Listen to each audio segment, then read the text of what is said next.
The rain had stopped hours ago, but Claire Bennett's hand still trembled as she turned the key in the lock of her grandfather's house.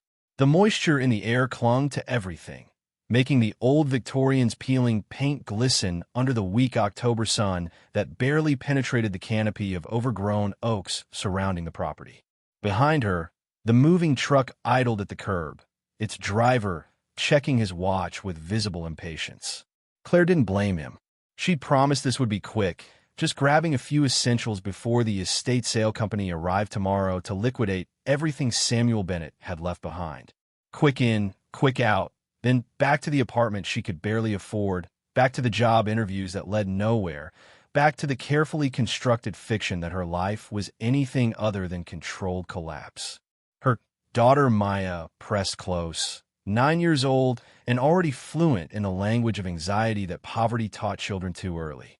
The girl's backpack hung heavy with library books that were 3 days overdue, fines accumulating at 25 cents per day that Claire couldn't spare but couldn't bring herself to mention.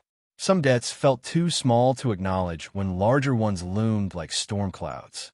The house smelled exactly as Claire remembered from childhood visits: dust and old paper and something indefinably sad, the scent of a life lived alone and ending without ceremony.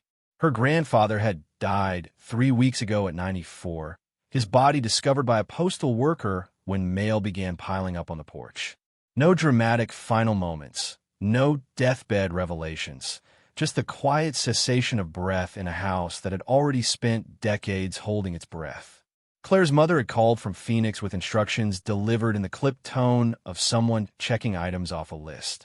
The house is worthless, probably condemned. The neighborhood's gone to hell. Just grab anything personal, anything with sentimental value, and let the estate company handle the rest. We'll split whatever pittance comes from the sale, though I doubt it'll cover the back taxes. Her brother David had been more direct during his call the next day. Don't waste time sorting through junk, Claire. Throw it all out.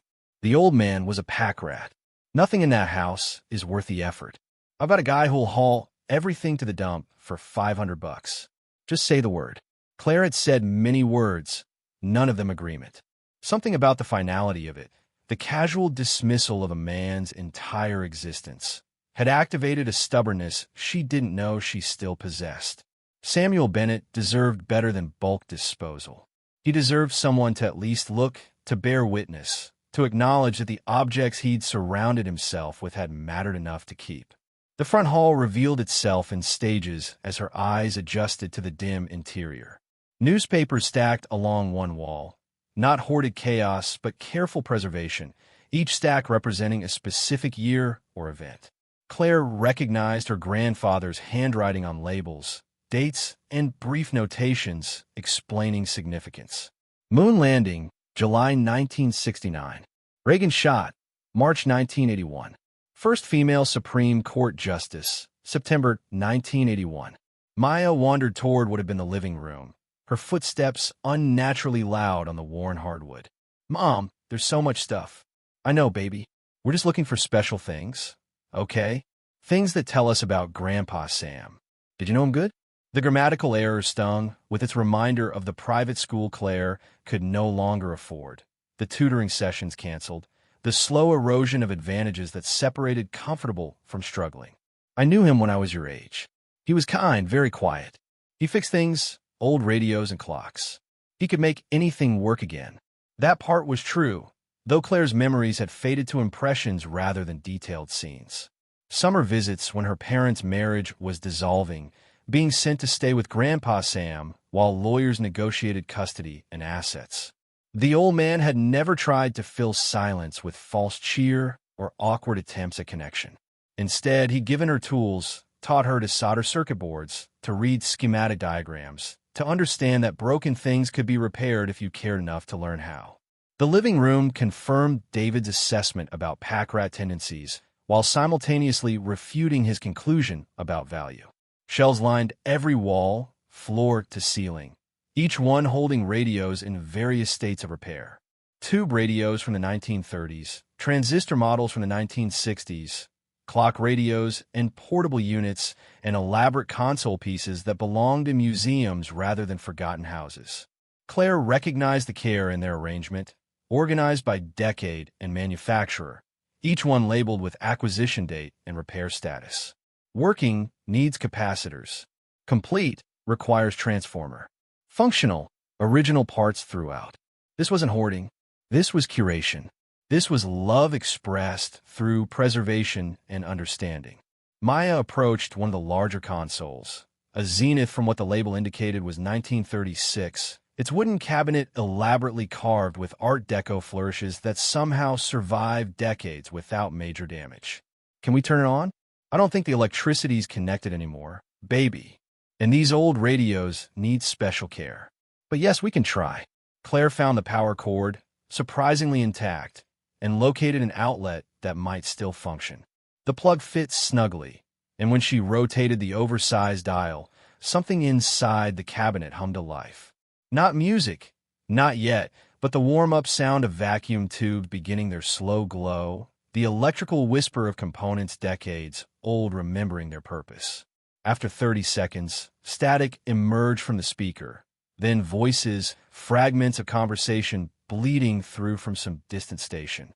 Maya's face lit with the particular wonder children, experienced when confronted with technology they'd been told was obsolete, but discovered still functioned. It works. It really works. Your great-grandfather knew what he was doing. They stood together listening to the static resolve into music, some jazz, standard Claire half-recognized. The sound quality surprisingly rich for equipment that predated integrated circuits and digital processing. The Zenith had been built when radio was miracle rather than convenience, when families gathered around these wooden altars to hear voices and music crossing impossible distances. Claire's phone buzzed with a text from the moving truck driver. "How much longer? I got another job at 3. She typed back, 30 minutes maximum, then regretted the promise immediately. This house held 94 years of accumulated life. 30 minutes felt like desecration. Maya had moved to another shelf, examining a smaller portable radio with a leather carrying case. "This one's pretty. Can we keep it? We can keep whatever fits in the truck. The estate company gets the rest tomorrow." "That's sad. Doesn't anybody else want Grandpa Sam's things?" Claire thought about her mother in Phoenix, about David in Seattle, about the extended family that had scattered across the country pursuing careers and relationships, leaving Samuel Bennett alone in a house that grew quieter each year, about the phone calls that had grown infrequent, then ceased entirely, until death became the first news anyone received in months. Sometimes people forget to value things until they're gone. That's why we're here, to make sure we remember. They worked through the living room for 20 minutes, Claire photographing the radio collection with her phone, documenting makers and models, creating a record that felt inadequate but better than nothing. Maya packed smaller items into a cardboard box they'd brought, wrapping each one in newspaper with the careful attention children brought to tasks they sensed mattered to adults they loved. The dining room revealed a different obsession, or perhaps the same one expressed differently. The table that had once hosted family meals now supported towers of radio schematics, service manuals, and technical journals dating back to the 1940s. Claire recognized some from her childhood visits, remembered sitting at this table while Grandpa Sam patiently explained circuitry, his gnarled fingers tracing pathways on yellow diagrams, teaching her to see invisible electrons flowing through components with purposes she was too young to fully comprehend but old enough to find fascinating. One schematic stood separate from the others, weighted down by a small brass compass that Claire did remember clearly. Grandpa Sam had carried it during World War II, used it for navigation during his service as a radio operator in the Pacific Theater. The schematic beneath, it showed an elaborate radio design, hand-drawn rather than professionally printed, notations in her grandfather's precise engineering script covering the margins. Maya picked up the compass, turning it to watch the needle swing toward magnetic north with the hypnotic predictability that made such instruments magical to children raised on GPS and digital maps. Is this special? Very. Your great-grandfather carried that through a war. It helped him find his way home. Can I keep it? Yes, baby. That's exactly the kind of thing we came for. Claire studied the hand-drawn schematic, trying to decipher its purpose. The design showed a sophisticated receiver, far more complex than the consumer radios filling the living room. Military specification components, unusual frequency ranges, encoding capabilities that suggested intelligence work rather than entertainment. In the upper right corner, barely legible, her grandfather had written Project Frequency, 1944, eyes only. Her phone buzzed again. The driver, now openly annoyed.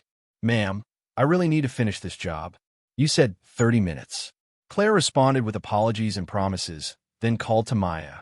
"We need to choose quickly, baby. What else do we absolutely want to keep? The big radio that plays music. The one we turn on. That's too large for the apartment. We don't have room. But Mom, you said it works. We can't leave something that works." The logic was irrefutable in the way children's logic often was, cutting through adult rationalizations to reach simple truth. Working things deserved preservation.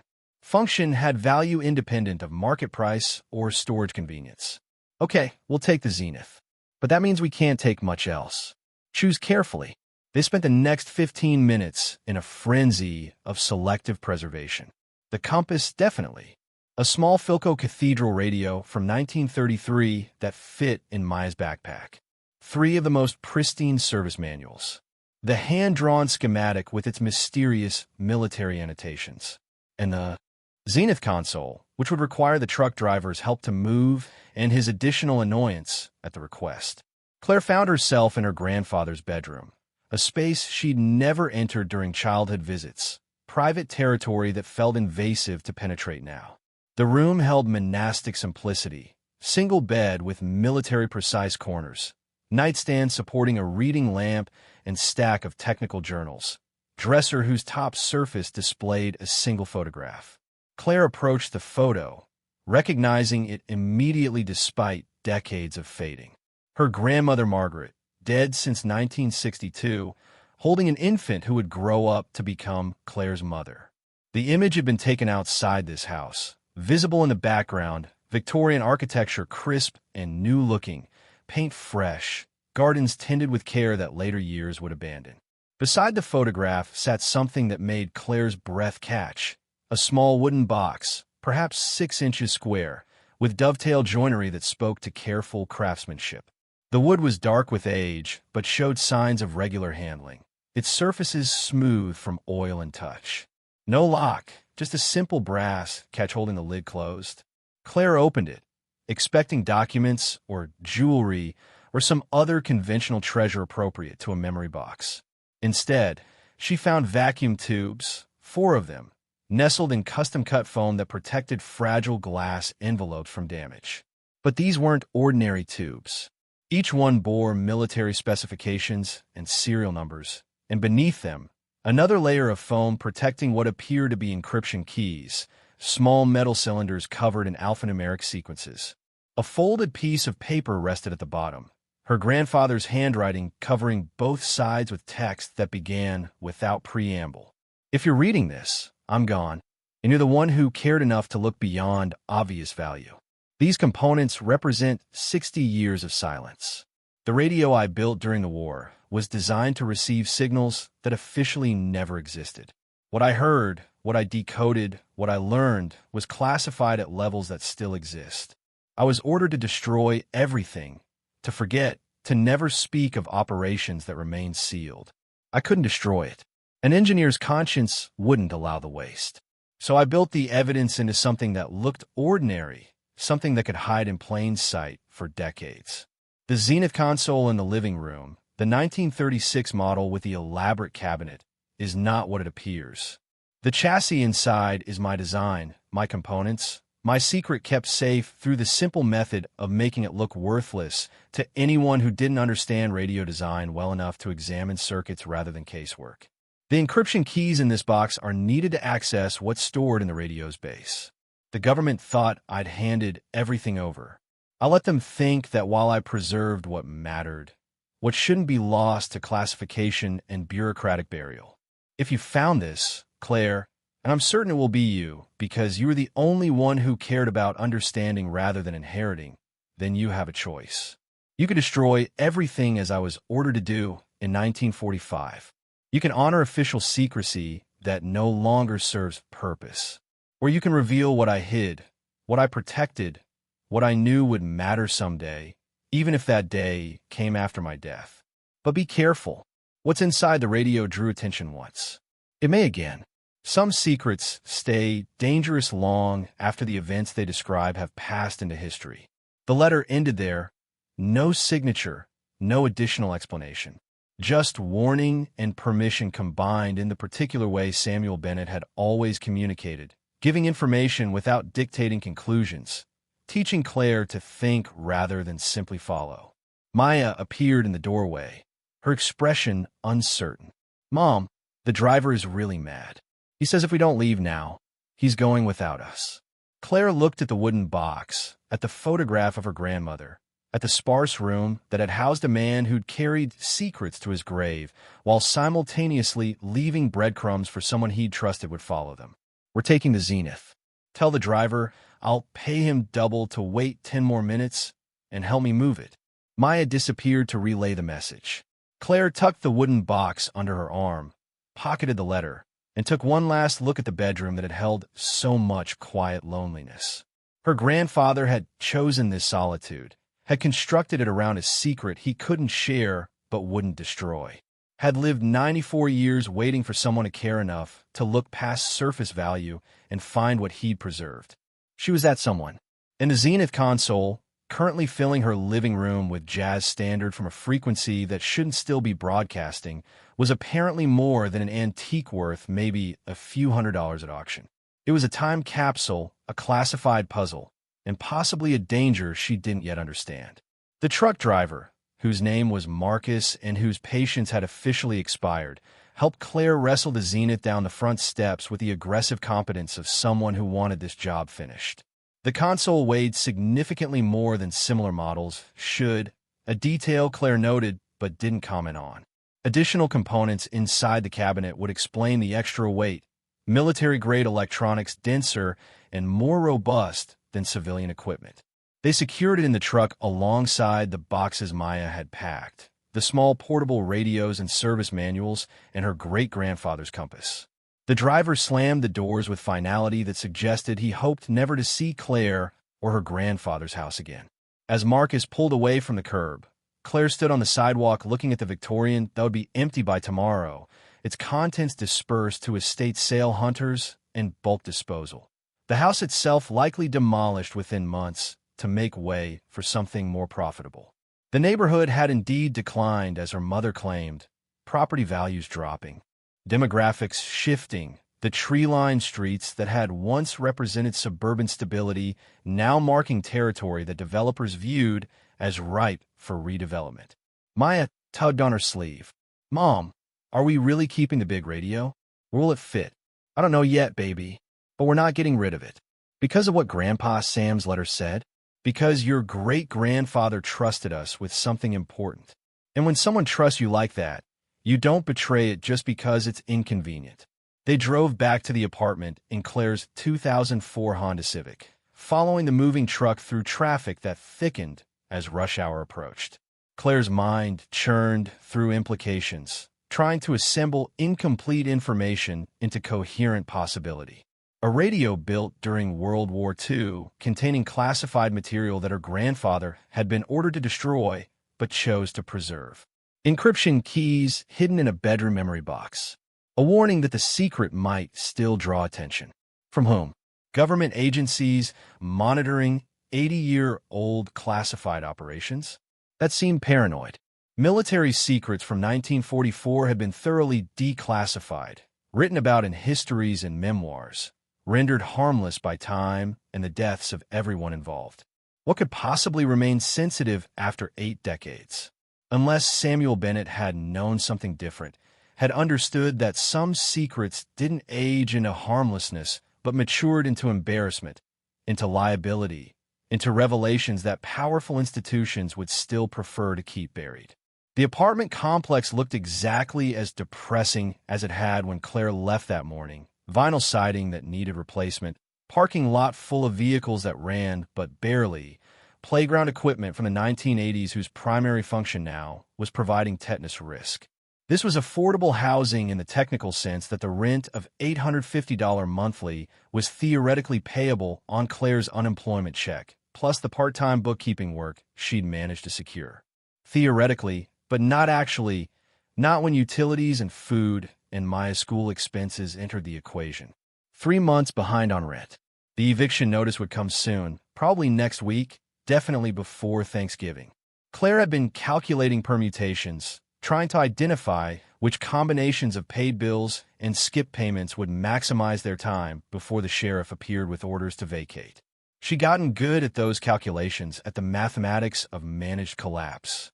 Marcus and his truck waited in the parking lot, engine idling with a diesel rattle that matched Claire's internal state.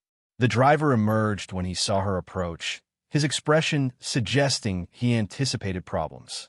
"Where do you want this stuff?" "Apartment 3B, second floor. There's an elevator that usually works." "Usually?" Claire felt defensive exhaustion rising. "It works more often than it doesn't. And I'll help carry. I'm not asking you to do this alone." They made 4 trips, Maya carrying the lighter boxes while Claire and Marcus wrestled the Zenith console upstairs when the elevator proved to be having one of its non-functional days.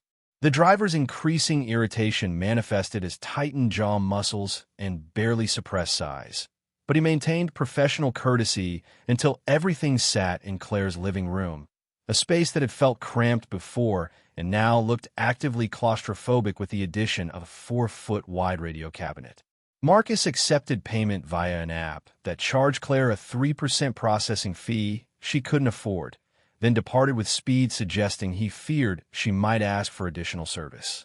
The door closed behind him, and Claire stood in her living room, surrounded by cardboard boxes and one incongruously elegant piece of 1930s craftsmanship that radiated quality her current life completely lacked. Maya had already turned the Zenith on, that same warm-up hum filling the small space, followed by static resolving into a news station discussing congressional budget negotiations with the passionate intensity of people who believed such things mattered. "We need to be careful with this, baby. It's fragile, very old. We can't let it get damaged." Maya's hand rested on the cabinet's carved surface with the reverence children sometimes showed objects they sensed carried meaning beyond their understanding. "I'll be careful, I promise." Claire pulled out her grandfather's letter, reading it again in the better light of her apartment, looking for details she might have missed during the first rushed examination. The reference to the radio's base drew her attention. What's stored in the radio's base? Not inside the chassis where electronics lived, but the base, the cabinet's bottom section that supported the weight of components and speaker. She knelt beside the Zenith, examining its construction with the engineers her grandfather had trained decades ago. The cabinet sat on 4 carved feet, each one a solid piece that would integrate it into the base's frame. But the base itself, the flat platform between those feet, looked slightly odd. The grain pattern didn't match the surrounding wood, and the thickness seemed excessive for a non-load-bearing decorative element. Claire retrieved a flashlight from her utility drawer and aimed it at the underside of the cabinet. The base panel was held in place by 8 screws, their heads showing signs of removal and replacement, slight damage to the slots, suggesting a screwdriver had engaged them multiple times over the years. "Mom, what are you doing?" "Investigating. Your great-grandfather said something was hidden in the base. I'm checking to see if he meant literally in the base or metaphorically in the foundation of the radio's design. Can I help? Hand me the screwdriver from that drawer." The Phillips head, medium size. Maya delivered the tool with exaggerated care, settling beside Claire to watch whatever revelation might emerge. Claire fitted the screwdriver to the first screw, feeling resistance from decades of settled tightness, then gradual yield as threads disengaged. 1 screw removed, then a second, then all 8, each one placed carefully in a small dish Maya held with the seriousness of someone assisting in surgery. The base panel came away with minimal resistance, revealing a hollow cavity approximately 2 inches deep, running the full width and depth of the cabinet. And inside that cavity, wrapped in oilcloth that had preserved it from moisture and decay, sat something that made Claire's breath stop entirely. Gold bars, small ones, perhaps 2 inches by 4 inches each, stacked in precise rows that filled the available space. Claire counted them twice, her mind refusing to accept the number. 48 bars total, each one stamped with markings she recognized from history documentaries and museum exhibits. Nazi gold, looted from occupied territories, marked with swastikas and German imperial eagles and serial numbers that probably corresponded to records of theft and murder. Maya leaned closer, her young eyes processing what her limited experience couldn't quite categorize. "Mom, is that real gold?" "I think so. Are we rich?" The question hung in the air like cordite smoke, simple and explosive and impossible to answer simply. Claire's hands shook as she lifted one of the bars, feeling its weight, approximately 400 grams if she remembered her densities correctly. At current gold prices, maybe $25,000 per bar. Times 48 bars, $1,200,000. More than $1 million hidden in the base of a radio everyone thought was worth maybe $500. But Nazi gold carried complications beyond market value. This was stolen property, blood money, the physical manifestation of atrocities that had consumed millions of lives. Every bar represented Jewish families stripped of wealth before being stripped of life, Polish treasuries looted, French banks emptied, Belgian art collections melted down into standardized ingots stamped with the regime that had stolen them. Possession of such items wasn't just ethically complicated, it was potentially criminal. Even if her grandfather had acquired them through legitimate wartime operations, recovering stolen Nazi assets and failing to properly report them, the legal ownership remained disputed. Holocaust survivor organizations had spent 80 years tracking this exact type of material, pursuing restitution through international courts. If Claire reported this discovery, she'd be handing over $1 million to legal processes that might take decades to resolve. If she didn't report it, she'd be concealing stolen property whose very existence represented crimes against humanity.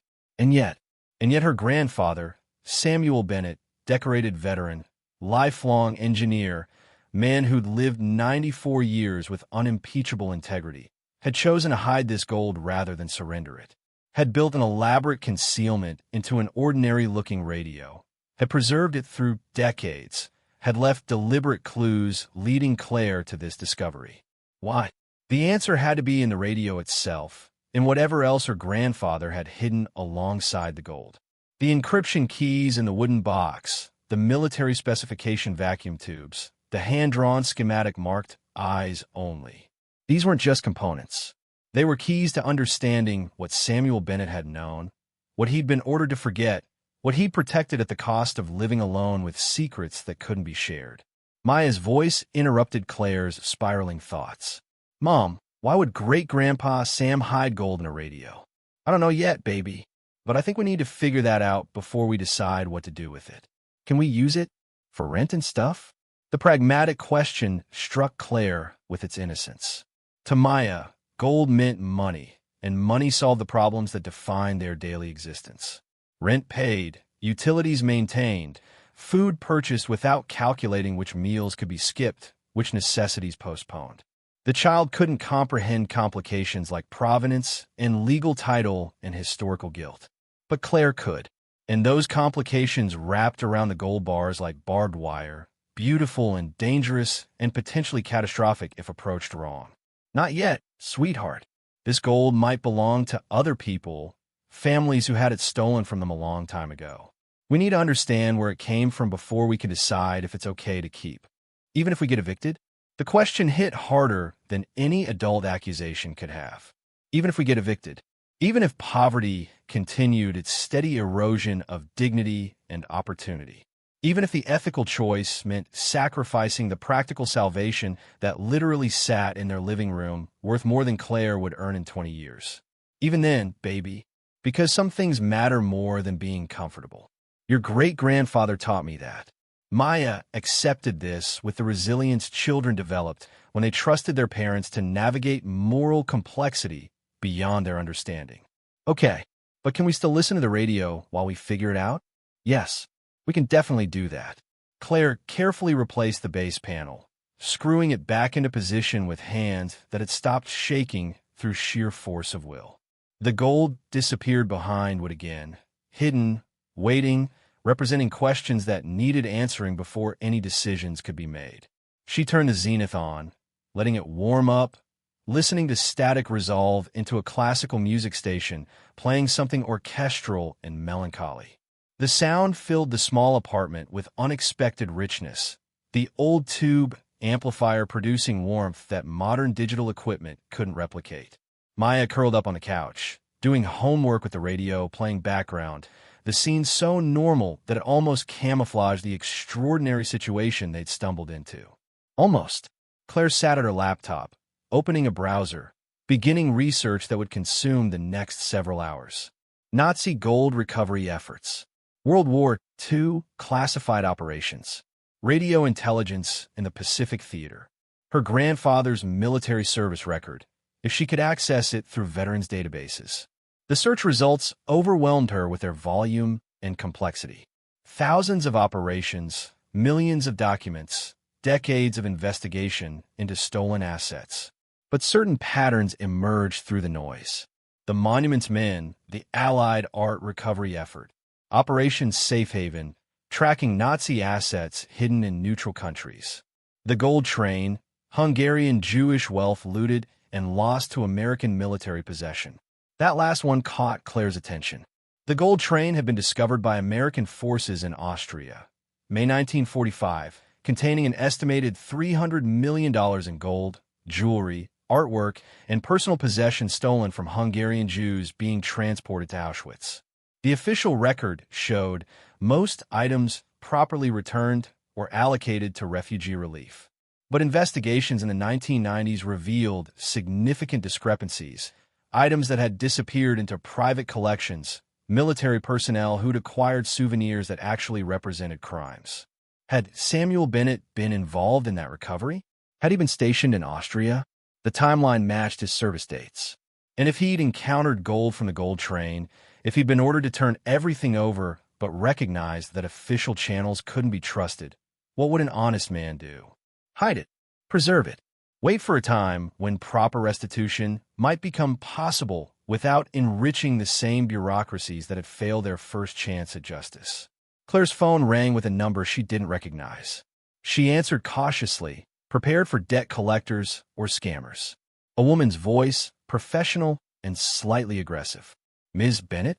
This is Patricia Reynolds from Ashford Estate Services. I'm calling about your grandfather's property. We had an appointment to begin inventory tomorrow morning, but when I drove past the house this afternoon, I noticed it appears to have been partially cleared already. Our contract specified we would handle all disposal. I need to understand what's been removed. Claire felt defensive irritation rise. I took a few personal items, family mementos, things with sentimental value. Nothing that would significantly impact the estate sale. I'll need a complete list of everything removed. Our fee structure is based on total estate value. If significant items are missing, that affects our compensation. It was one radio and some old service manuals. Nothing worth more than a few $100s. I'll be the judge of that, Ms. Bennett. I've been in this business 20 years. People always think their grandfather's junk is worthless. Then we find a first edition Hemingway or a Tiffany lamp, and suddenly family members remember they wanted to keep it. I need that list by tomorrow morning, or I'll have to bill you for a full appraisal of everything that left the property. Claire bit back the response she wanted to give, forcing professionalism she didn't feel. I'll email you a list tonight. Is there anything else? Yes. Several people have called asking about vintage radio equipment. Apparently your grandfather had quite a collection.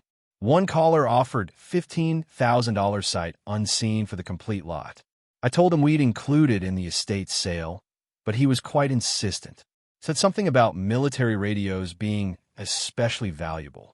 You didn't happen to take any military equipment, did you? The question landed with obvious suspicion. Claire's mind raced through implications. Someone knew about her grandfather's collection. Someone had called within hours of his death, offering serious money, specifically mentioning military radios. That wasn't coincidence. That was surveillance. No military equipment. Just a 1936 Zenith console that plays AM radio. Nothing special. Make sure that's on the list. And Ms. Bennett, if I find out you've removed items of significant value, we'll pursue legal action for breach of contract. Your mother and brother signed an agreement giving us exclusive rights to the estate liquidation. That agreement has consequences if violated. The call ended before Claire could respond. She sat staring at her phone, processing new complications layering onto existing ones. Patricia Reynolds was clearly suspicious, probably already calculating whether legal action would be worth the effort. But more concerning was the mystery caller offering $15,000 for radio equipment, specifically asking about military items. Who would know Samuel Bennett's collection contained military radios? The equipment had been in his house for decades, unknown to everyone except apparently someone who'd been watching, waiting, tracking items that officially didn't exist. Maya had fallen asleep on the couch, homework scattered around her, exhausted by a day that had started with moving truck stress and ended with gold bars and moral complexity. Claire covered her daughter with a blanket, then returned to the zenith, examining it with new urgency. The radio continued playing classical music, something by Brahms, if Claire remembered her college music appreciation class correctly. But beneath the music, barely audible, she detected something else. A rhythmic pulse, almost subliminal, like a carrier wave underlying the audio signal. She adjusted the tuning, moving fractionally away from the station's frequency. The music faded, replaced by static, then something that made her blood freeze. Morse code, rapid and precise, emerging from the static like a voice calling across decades. Claire didn't read Morse code fluently, but she recognized its rhythm, the pattern of dots and dashes that had carried messages across battlefields when voice communication failed. Her grandfather had been a radio operator. He would have known Morse code the way Claire knew English fluently and automatically. She grabbed her laptop, searching for Morse code translation tools, finding several online decoders. But capturing the audio and feeding it to the software required equipment she didn't have. Unless her phone. She positioned it near the Zenith speaker, recording the static and underlying code, then uploaded the audio file to a translation service that promised immediate results. The decoded message appeared on her screen one line at a time, emerging with the halting rhythm of software parsing uncertain signals. Frequency Alpha November 1944 Stop Gold Recovery Operation Compromise Stop Official Channels Corrupt Stop Preserving Evidence for Future Justice Stop Coordinates Follow Stop Then Numbers, a long string of them, latitude and longitude, if Claire understood the format correctly, followed by more text. Intended recipients Hungarian Jewish survivors, stop property stolen from, transported families Budapest to Auschwitz, May 1944 stop value, approximately $176,1944. Stop recommend, contact, Holocaust Restitution Commission, Switzerland stop, do not trust U.S. military channels repeat, do not trust military channels, stop the message looped. Beginning again with frequency alpha, cycling through the same information Samuel Bennett had embedded into a radio that looked ordinary, but was actually a time capsule broadcasting across 80 years. Claire's hands shook as she copied the coordinates into a mapping application. They pointed to a location in Austria, near Salzburg, consistent with where American forces had intercepted the gold train in 1945. Her grandfather had been there. He'd seen the theft within the theft, soldiers and officers pocketing items before official inventory, bureaucrats diverting assets into accounts that served interests other than justice. And he'd taken evidence, not to keep, but to preserve, not to profit, but to ensure that someday, when the men who'd corrupted the recovery process were dead and unable to obstruct justice, the truth could emerge. The gold in the Zenith space wasn't random Nazi loot. It was specifically documented, specifically tracked, intended for specific victims. $176,001,944, adjusted for inflation and gold price appreciation, would be worth. Claire did the calculation 3 times, refusing to believe the number. Approximately $3. $2 billion in current value. And her grandfather had hidden a tiny fraction of it, maybe 48 bars representing $1. $2 million as proof, as evidence. as a calling card that would validate his message when it was finally discovered. The radio continued broadcasting, looping through the same message, waiting for someone to listen, to understand, to act on information that Samuel Bennett had protected for 80 years. Claire looked at Maya, sleeping peacefully, unaware that their lives had just pivoted on an axis she couldn't yet comprehend. Looked at the zenith, innocent appearing cabinet concealing layers of secret upon secret upon secret. Looked at her laptop screen showing coordinates and dollar amounts and historical crimes that demanded justice delayed but not denied. Her phone buzzed with a text from an unknown number. "We need to talk about what you found in your grandfather's house. This is not a request. Reply to arrange a meeting. Tomorrow, noon. The coffee shop on Morrison Street. Come alone." No signature, no identification, just a demand wrapped in threat. Confirmation that someone had been watching, had known about the gold, had been waiting for Samuel Bennett to die and his secrets to surface. Claire's first instinct was to call the police, to report threatening messages and mysterious callers and gold that might be stolen property. But her grandfather's warning echoed in her mind.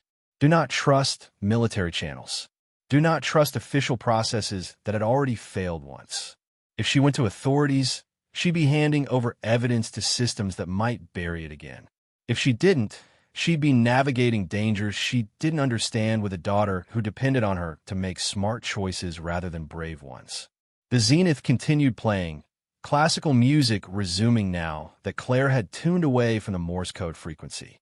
Brahms gave way to Beethoven, the symphony's familiar themes filling the apartment with false normality. Maya stirred but didn't wake. Claire covered her more securely, then sat at the laptop beginning a document that would record everything. Every discovery, every threat, every piece of evidence. If something happened to her, if the unknown caller represented dangers she couldn't predict, then someone needed to know the truth. Someone needed to ensure Samuel Bennett's 80-year vigil hadn't been wasted. She titled the document Grandfather's Radio, Frequency Alpha, Evidence Log, then began typing, chronicling the day that had started with moving truck stress and ended with gold bars and encrypted messages and threats from people who'd apparently been waiting decades for this moment. Outside, November darkness settled over the apartment complex. Inside, an old radio broadcast secrets across time, patient and persistent, maintaining its transmission until someone finally listened. Claire was listening now, and tomorrow she would meet whoever had been watching, whoever knew about the gold, whoever represented threats or opportunities she couldn't yet distinguish. But tonight, she would document everything, create insurance against disappearance, establish proof that if truth got buried again, it would eventually surface, carried forward by stubborn determination that apparently ran in the Bennett family like a genetic inheritance more valuable than gold.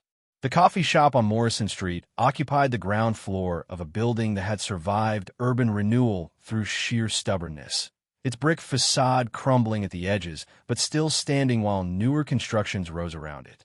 Claire arrived 15 minutes early, positioning herself at a corner table where she could watch both the entrance and the street beyond the large windows. Maya was safe. That knowledge provided the only comfort Claire could access in her current state of controlled panic.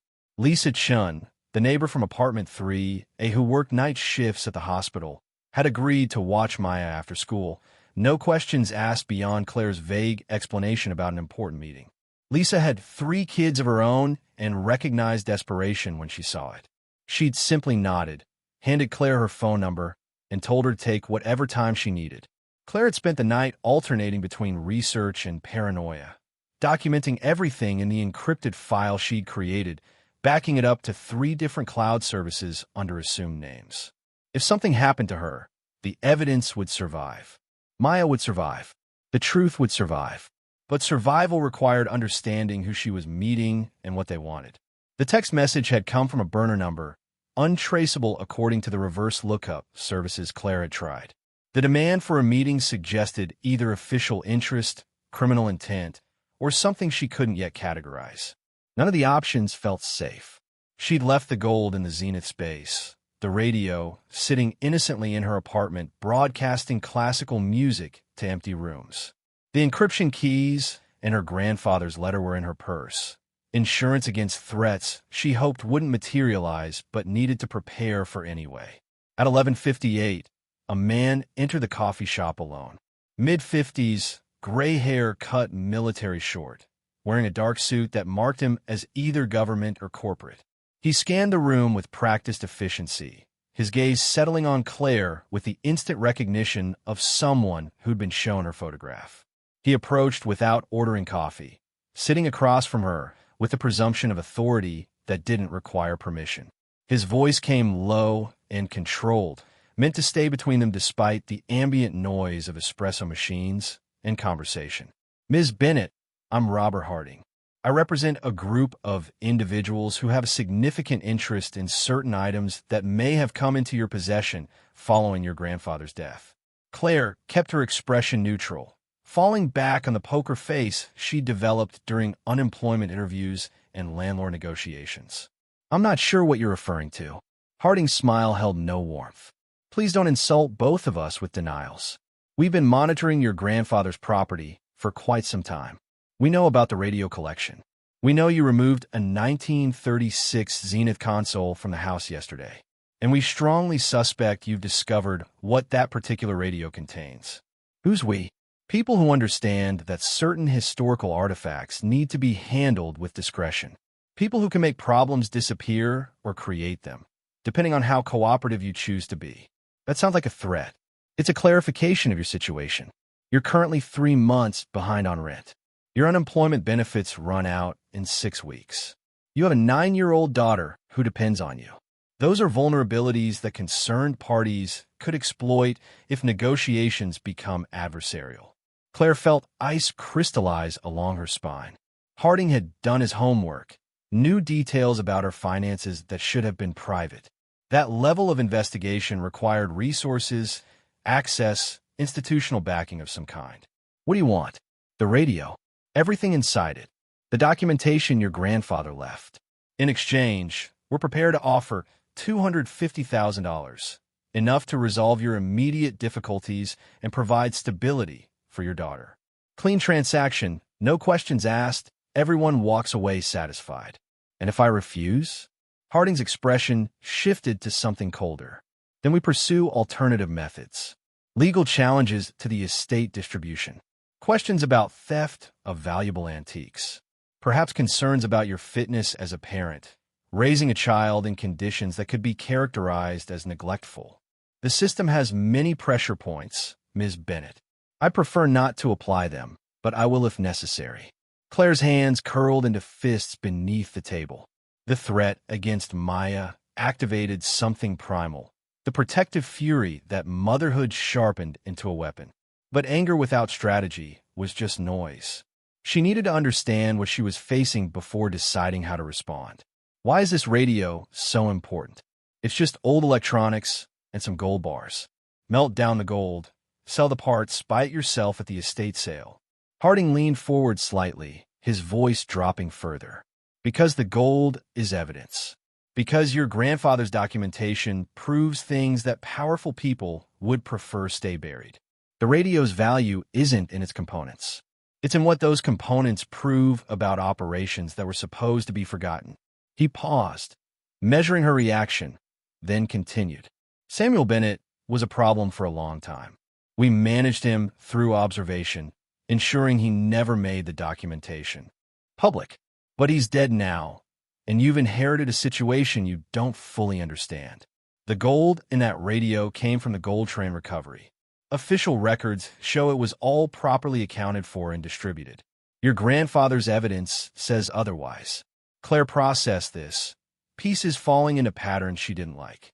If official records claimed complete accounting, but her grandfather possessed physical proof of theft, then someone had falsified government documents. Someone with authority to alter records and suppress investigations. "The Monument's Men operation," she said, testing his reaction. "The recovery of Nazi-looted art and gold. There were investigations in the 1990s about missing items." Harding's jaw tightened almost imperceptibly. Those investigations were resolved. Findings were inconclusive. Certain claims were dismissed for lack of evidence, because the evidence was sitting in my grandfather's living room for 50 years. Exactly. And now it's sitting in your apartment, creating problems that $250,000 could solve very cleanly. Claire met his gaze directly, channeling every bit of stubborn determination Samuel Bennett had apparently passed down genetically. I need time to think about this. You have 24 hours. After that, we proceed with less pleasant alternatives. Harding stood, placing a business card on the table. Plain white stock, just a phone number, no name or company. Call this number when you've made the intelligent decision. He walked out without looking back, disappearing into Morrison Street's foot traffic with the ease of someone who'd spent a career blending into crowds. Claire sat motionless for 5 minutes, processing threat and offer and the confirmation that her grandfather's secret had drawn exactly the attention he'd warned about. Her phone buzzed with a text from an unknown number, different from Harding's contact. If you just met with Robert Harding, you're in serious danger. I knew your grandfather. I can help, but you need to trust me. Garden Park, Northeast Corner, 2 p.m. today. I'll be wearing a red scarf. Claire stared at the message, paranoia and desperation warring for dominance.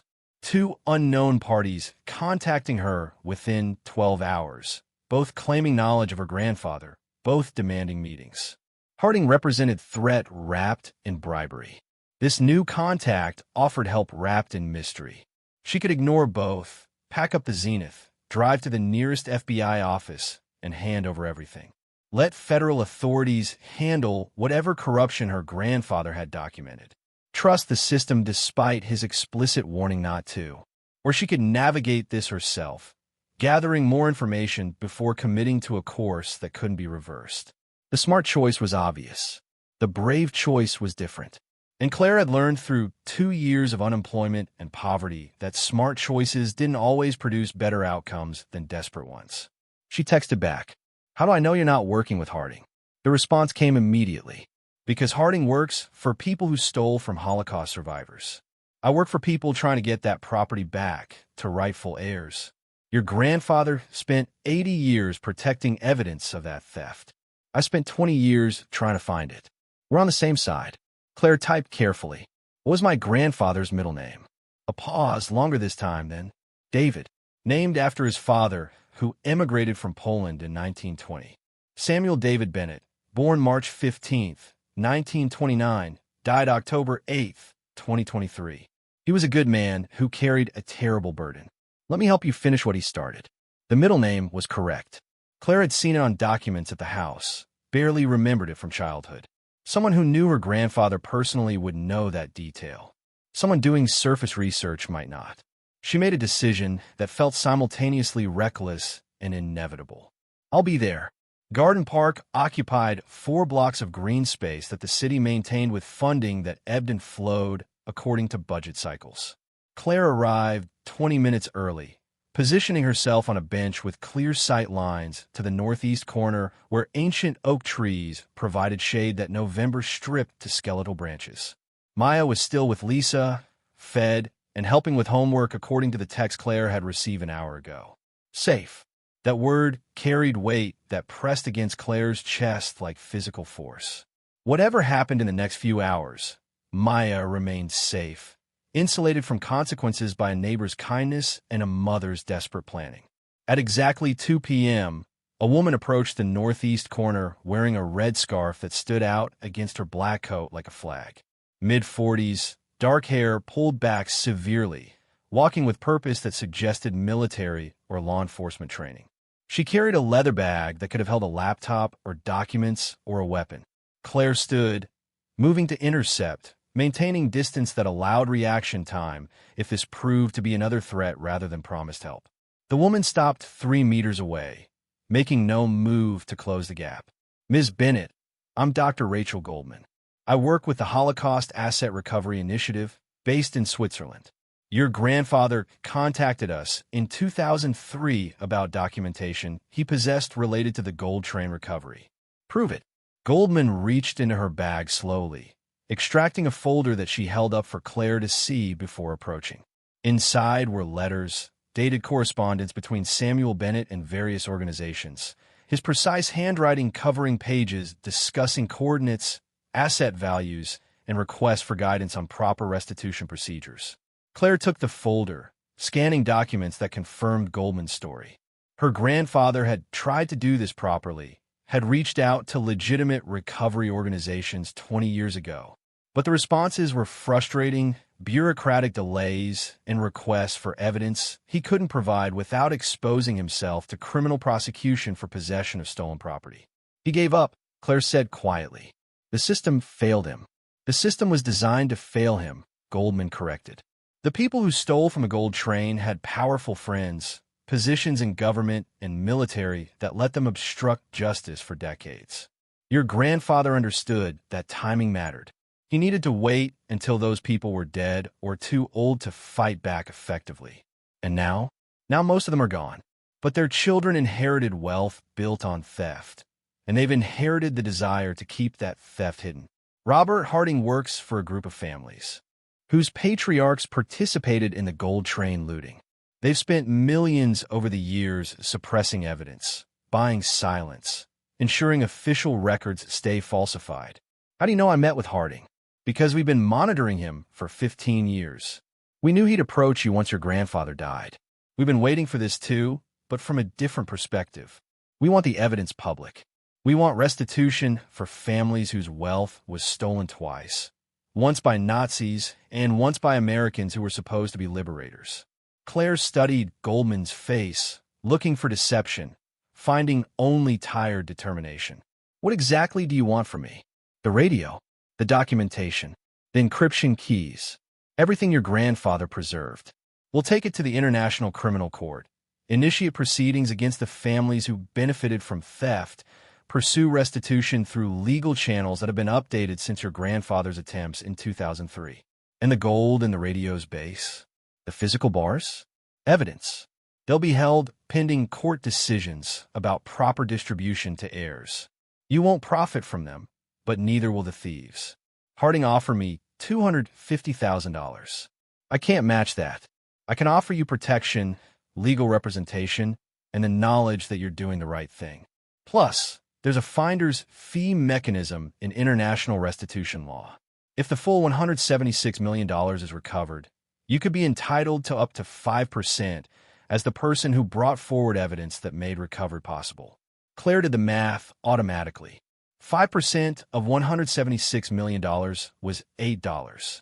$8 million. But that assumed recovery happened, assumed courts ruled favorably, assumed a process that could take years or decades with no guaranteed outcome. Versus $250,000 now, guaranteed, solving immediate problems with money that came from criminals who deserved to lose it. The ethical calculus made her head hurt. I need to think about this, Claire said, handing back the folder. Goldman's expression tightened with frustration. Harding gave you 24 hours. I'm giving you 12. After that, we have to assume you've chosen his side, and we pursue alternative strategies. What kind of strategies?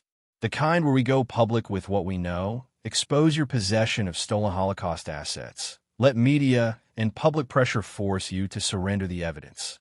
It would be messy, potentially criminal for you, definitely traumatic for your daughter. I prefer a cooperative approach, but I will protect survivor interests with whatever tools are available. So you're threatening me too, just from a different direction. Goldman's voice softened slightly. I'm telling you the reality of a situation where neutrality isn't possible. You either help us or you help them. There's no middle ground with stolen Holocaust gold. Claire felt the walls closing in, pressure from multiple directions, leaving no space for careful consideration. Harding wanted the evidence buried. Goldman wanted it public. Both claimed moral authority.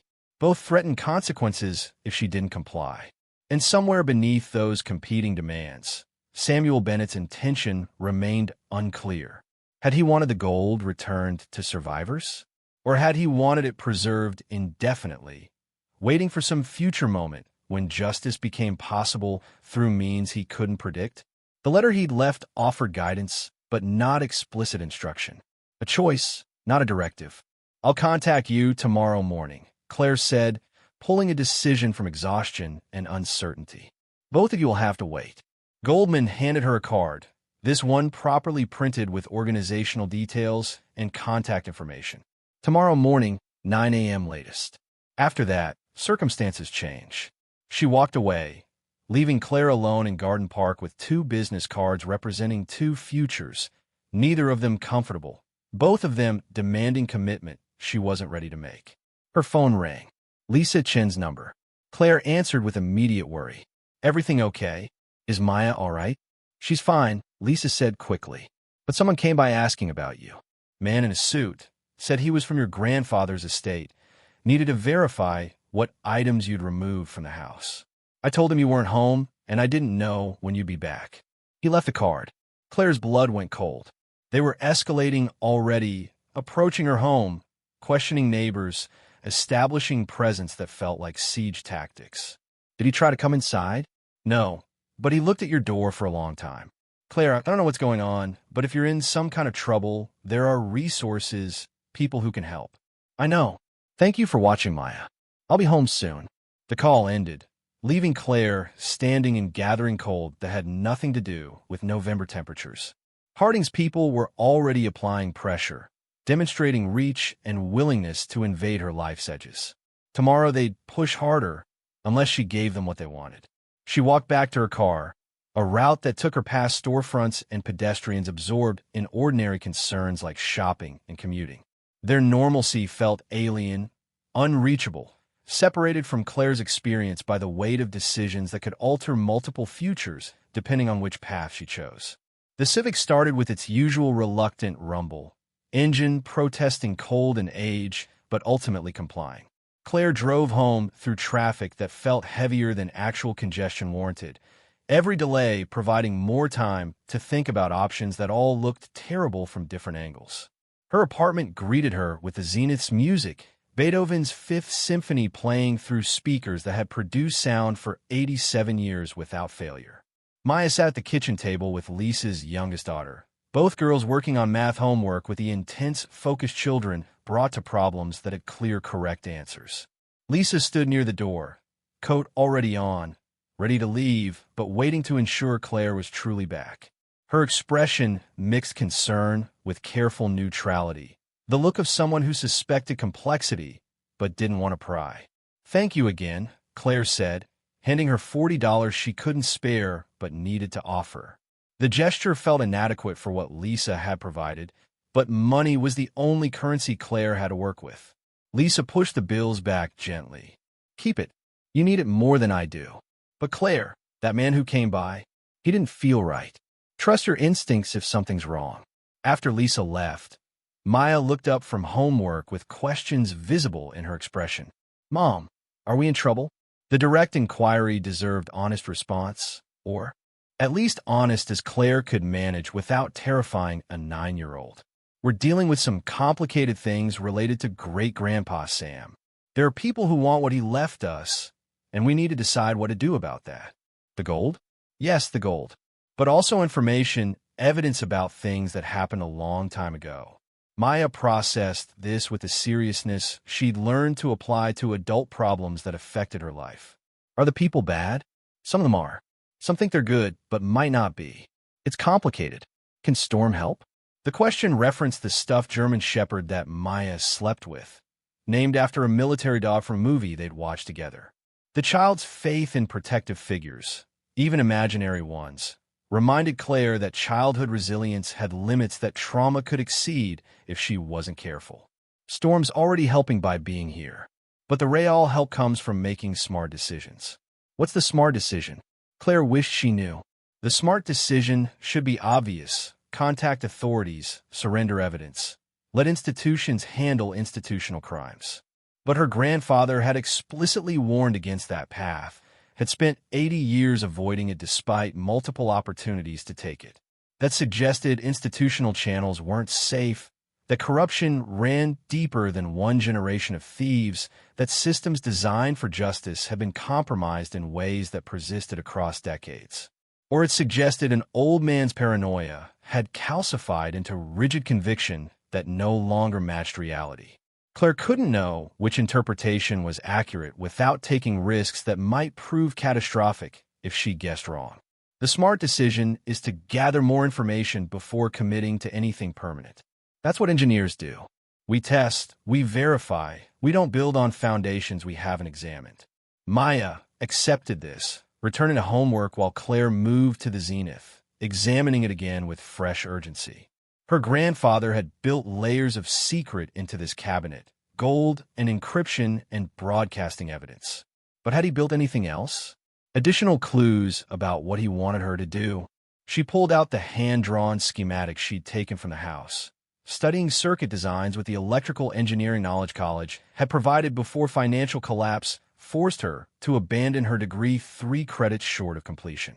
The radio's design showed sophistication beyond normal civilian equipment, military-grade components arranged in configurations that suggested multiple purposes. The obvious purpose was receiving standard AM broadcasts, which the Zenith did perfectly. But the schematic showed additional circuits, bypass systems that could be activated through specific switch combinations, revealing functionality hidden beneath conventional operation. Claire examined the radio's control panel, identifying switches that served no apparent purpose in normal broadcast reception. 2 small toggles positioned behind the main tuning dial, marked with generic labels that meant nothing to casual operators. Tone and band. She flipped the tone switch, hearing a click that changed nothing about the audio output. Then the band switch, producing another click and a subtle shift in the speaker's hum. Then both switches together, while simultaneously turning the tuning dial to its maximum counterclockwise position. The change was immediate and dramatic. The Beethoven Symphony cut out entirely, replaced by silence that lasted 3 seconds before a voice emerged. Her grandfather's voice, younger than Claire remembered but unmistakably his. If you're hearing this, Claire, then you've understood the circuit design well enough to access the secondary recording. Good. That means the engineering education wasn't wasted, even if circumstances prevented you from completing it. I'm sorry about that. I would have helped financially if I'd known, but we lost touch, and by the time I learned about your difficulties, pride or stubbornness or some combination kept me from reaching out. The recording paused, mechanical clicks suggesting he'd stopped, and restarted the tape. His voice resumed with heavier weight. The gold in this radio represents approximately 0.1% of what was stolen from the gold train by American military personnel in 1945. The full amount totaled $176 million in 1944 valuations, closer to $3 billion in current terms. I was part of the recovery team. I saw officers filling trucks with gold bars, jewelry, artwork, personal possessions. I saw documentation being falsified, manifests altered to hide theft that happened while survivors of Auschwitz waited for restitution that never came. I took evidence, enough to prove the theft occurred, not enough to profit from it myself. These 48 bars stayed with me for 80 years because I couldn't trust official channels to handle them properly. Every attempt to report through proper authority got blocked, buried, or ignored. The men who stole from Holocaust survivors had powerful friends, and those friends protected their theft as completely as Nazis protected theirs. So I preserved evidence and waited. Waited for the thieves to die. Waited for their protectors to lose power. Waited for someone in the family to care enough to finish what I couldn't complete alone. Another pause, longer this time. When Samuel's voice returned, it carried the weight of someone choosing words carefully. You'll be approached by people representing different interests. Robert Harding works for families whose wealth came from the gold train theft. He'll offer money to make you go away. Dr. Rachel Goldman works for Holocaust restitution organizations. She'll demand you surrender evidence for legal proceedings. Both will threaten you if you don't comply. Both will claim moral authority. Here's what I learned across 80 years.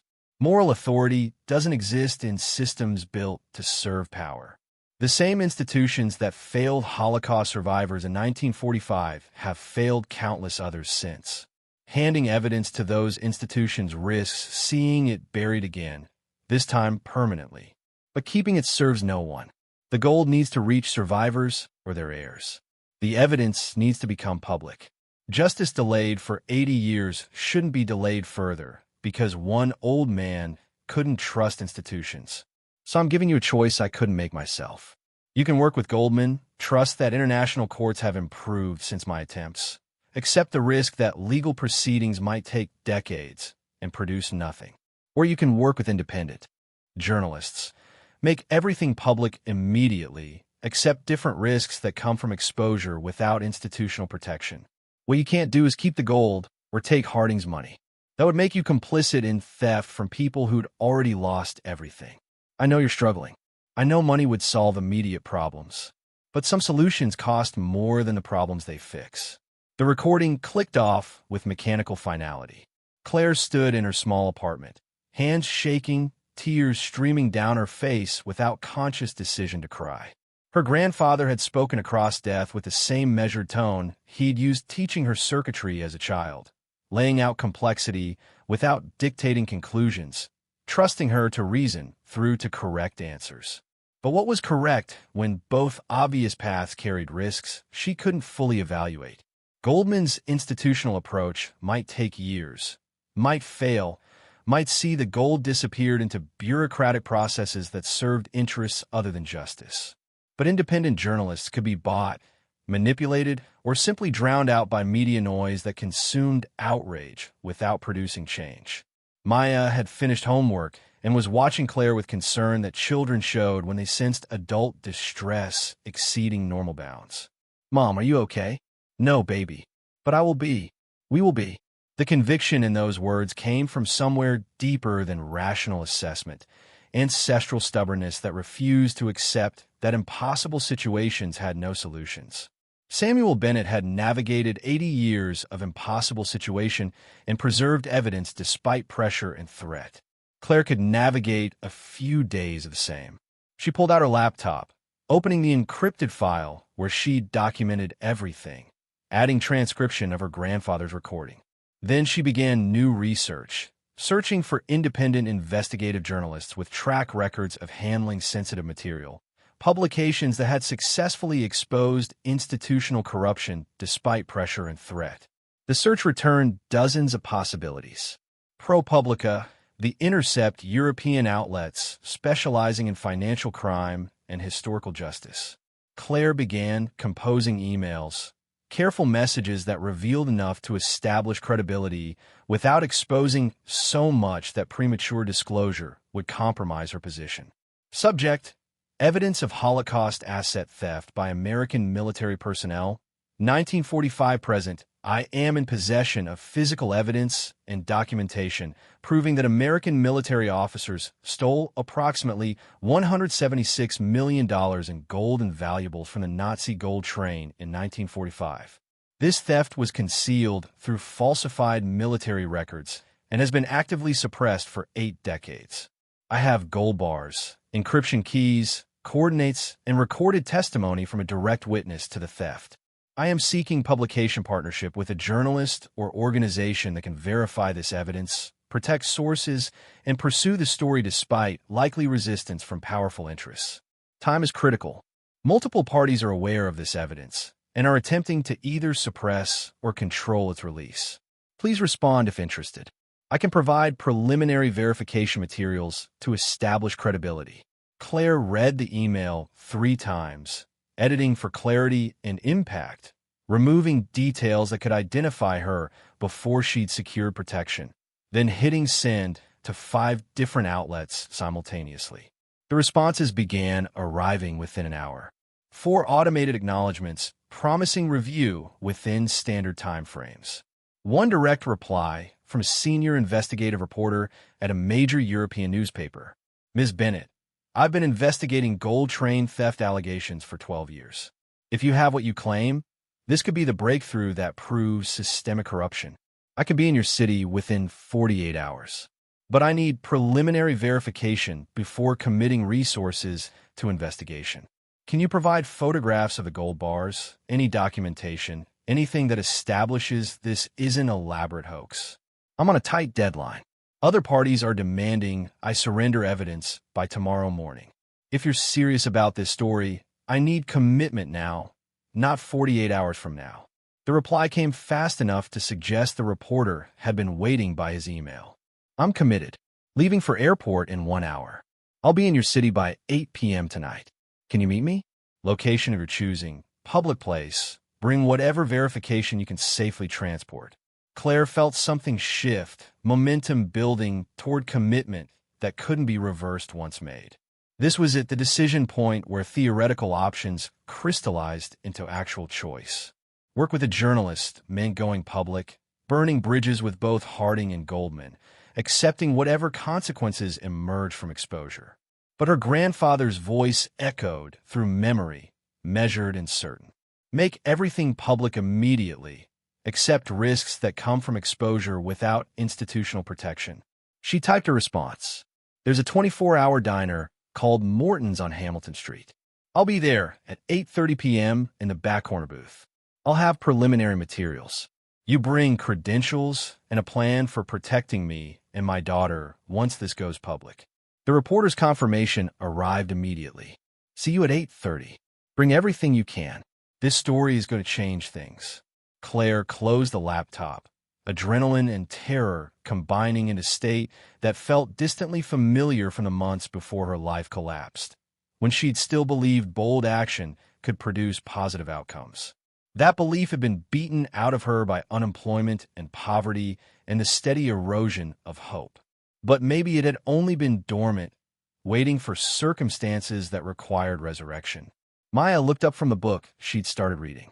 Are we going somewhere tonight? Yes. We're going to meet someone who's going to help us do the right thing with great-grandpa Sam's gold. Is it scary? Probably. But doing the right thing is often scary. That doesn't mean we shouldn't do it. The child accepted this with a trust that terrified and humbled Claire in equal measure. Maya believed her mother would protect her, would make smart choices, would navigate complexity towards safety. That belief demanded Claire actually deliver on those expectations. She spent the next hour preparing materials for the journalist meeting, photographing the gold bars from multiple angles, careful not to show identifying features of her apartment, copying her grandfather's letter and the schematic and the recording transcript, creating a comprehensive package that proved she possessed what she claimed without revealing so much that the journalist could proceed without her cooperation. At 7:45 p.m., with Maya bundled into her winter coat and clutching her homework to finish at the diner, they walked to the car through November darkness that felt heavier than usual. Claire had left the Zenith playing in the locked apartment, classical music seeping through thin walls to prove occupancy, minor deterrent against anyone considering break-in during their absence. The Civic started with reluctance that matched Claire's emotional state, engine turning over twice before catching, exhaust rattling with the familiar sound of deferred maintenance that would eventually escalate to catastrophic failure. But not tonight. Tonight the car functioned adequately, carrying them through streets decorated with early Christmas lights that seemed to mock Claire's situation with their cheerful normalcy. Morton's Diner occupied a corner lot that had probably been prime real estate in 1952 when the establishment opened. 7 decades of franchise competition and changing traffic patterns had reduced it to marginal survival, the kind of place that stayed open 24 hours because closing would require acknowledging defeat. Claire had chosen it precisely for that marginality. Anonymous enough that surveillance would be difficult, public enough that violence would be complicated, desperate enough that the staff wouldn't question customers who occupied booth for hours nursing coffee and using free Wi-Fi.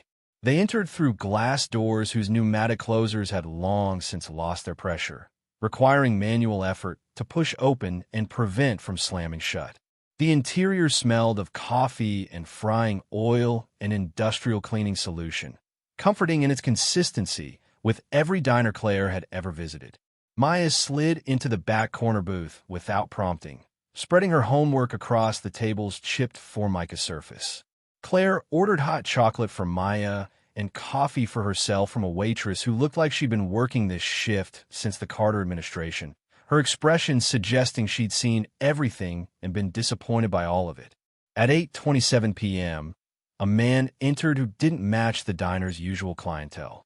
Mid-30s, wearing expensive casual clothes that tried and failed to look working class, carrying a messenger bag that probably cost more than Claire's monthly rent. He scanned the room with the focused attention of someone looking for a specific person, his gaze settling on Claire with recognition despite never having seen her before. He approached the booth carefully, stopping a respectful distance away. "Ms. Bennett? I'm James Keller, European Financial Times. Thank you for meeting me." Claire gestured to the seat across from her, noting details that suggested Keller was exactly what he claimed. Press credentials visible in his bag's outside pocket. Recording equipment that looked professional rather than improvised. The confidence of someone who'd conducted hundreds of difficult interviews and knew how to establish trust quickly. "This is my daughter Maya. She's working on homework. We'll keep our conversation quiet." Keller nodded understanding, his attention shifting briefly to Maya with the automatic calculation parents made when assessing whether children should be present during adult conversations. He apparently decided the situation allowed it, because he settled into the booth and pulled out a notepad rather than immediately demanding evidence. "Tell me your story from the beginning. Your grandfather, the house, the radio, everything that led to this meeting." Claire talked for 30 minutes, watching Keller take notes in shorthand that suggested journalism school and years of practice. He interrupted occasionally with clarifying questions, never skeptical, always focused on extracting detail that would matter for story construction. When she finished, he sat back with an expression combining satisfaction and concern. "This is extraordinary. If verified, this could expose one of the largest unreported Holocaust asset thefts. But you understand the danger you're in? Multiple people have made that clear." "Good. You should be afraid. The families who profited from this theft have billions in wealth built on that foundation. They've suppressed evidence for 80 years. They won't stop now just because a journalist gets interested. So how do you protect me?" Keller pulled documents from his bag, spreading them on the table away from Maya's homework area. "Publication schedule, legal representation, secure housing if you need to relocate temporarily. We've done this before, protected sources who expose powerful interests. It's not perfect, but it's better than facing this alone." "What about my daughter?" "Included in all protection protocols. But I won't lie to you, Ms. Bennett. Going public creates risks that last beyond publication. These people have long memories and substantial resources. You need to be absolutely certain before committing to this path." Claire thought about Harding's threats, about Goldman's ultimatum, about her grandfather's 80 years of careful preservation waiting for exactly this moment, about Maya sleeping with a stuffed dog and believing her mother would protect her, about 48 gold bars representing families murdered in Auschwitz, their wealth stolen twice, justice delayed until delay became indistinguishable from denial. "I'm certain. Show me the publication timeline." Keller outlined a plan that moved faster than Claire expected. Preliminary verification tonight through examination of materials she'd brought. Full investigation over the next 5 days, including independent analysis of the gold bars, consultation with Holocaust historians, verification of her grandfather's military service record. Publication the following week, time to maximize impact and minimize opportunity for preemptive suppression. "We'll need the physical gold," Keller said carefully. "For metallurgical analysis, documentation, photographs that prove authenticity." Claire hesitated. Surrendering the gold meant losing her insurance, the physical evidence that gave her negotiating position. But keeping it accomplished nothing except extending stalemate. "You can have it tomorrow, after I've consulted with my own attorney about protection agreements." "Fair enough. But Ms. Bennett, one more thing. Have you contacted any other journalists or organizations about this?" "I've sent preliminary emails to several outlets. You're the first to respond seriously." Keller's expression tightened. "You need to retract those emails immediately. Multiple investigations create competition that could compromise source protection. If other outlets start chasing this story independently, they might expose you before we've established security protocols." Claire hadn't considered that angle. The strategic complexity of modern journalism exceeded her understanding. Layers of competition and coordination that could harm as easily as help. "I'll send retractions tonight." "Good. Now, let me see what you brought." Claire handed over the folder containing photographs, transcription, and copies of documentation. Keller examined everything with professional thoroughness, occasionally photographing pages with his phone, asking questions about provenance and chain of custody. After 20 minutes, he looked up with unmistakable excitement, barely contained behind journalist neutrality. This is real. This is absolutely real. If the physical gold matches these descriptions, we have everything needed for publication. When? Target date is next Tuesday. Front page, above the fold, international distribution. The story will go simultaneously to partner publications in 6 countries. By Tuesday afternoon, the whole world will know what your grandfather preserved. And by Tuesday afternoon, everyone who wants this buried will know where it came from. Yes, which is why you need to accept our protection offer starting tomorrow.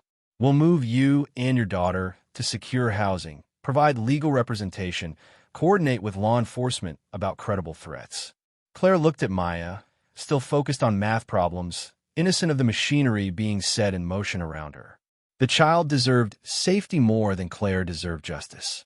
But justice delayed indefinitely wasn't justice at all, was just comfortable complicity that her grandfather had refused despite 8 decades of opportunity. Okay, we'll accept protection, but I have conditions. Keller pulled out a contract, multiple pages of legal language that Claire would need to read carefully before signing. Name them. My daughter's education continues uninterrupted. Whatever housing you provide needs to be within her current school district. She's already been through too much disruption. Agreed. I maintain editorial approval over anything that identifies me or my family. I won't have my grandfather characterized as a thief or my situation sensationalized. Reasonable. Standard source protection includes consultation on personal details. And when this is over, when the story's published and legal proceedings begin, I want assistance finding employment. Real employment, not charity. I'm 3 credits short of an engineering degree. I want help finishing that and getting placed somewhere I can actually use it. Keller smiled slightly. That's the first time a source has negotiated for job placement. But yes, our parent company has engineering divisions. I can make introductions. They talked for another hour, hammering out details that would govern the next phase of Claire's life. Maya finished homework and fell asleep with her head on the table, exhausted by routine that had stretched far beyond bedtime. Claire envied the child's ability to sleep while adults negotiated futures that would alter everything. At 10:30 p.m., Keller packed up his materials and stood to leave. I'll call you tomorrow morning with housing details and legal contacts. Keep the gold secure tonight. Don't talk to anyone else about this. And Ms. Bennett? What you're doing matters. Your grandfather waited 80 years for someone brave enough to finish this. You're that person. After he left, Claire sat with sleeping Maya in the back corner booth of Morton's Diner, drinking cold coffee and processing commitments she'd just made. Publication next Tuesday meant 7 days until her life changed irrevocably.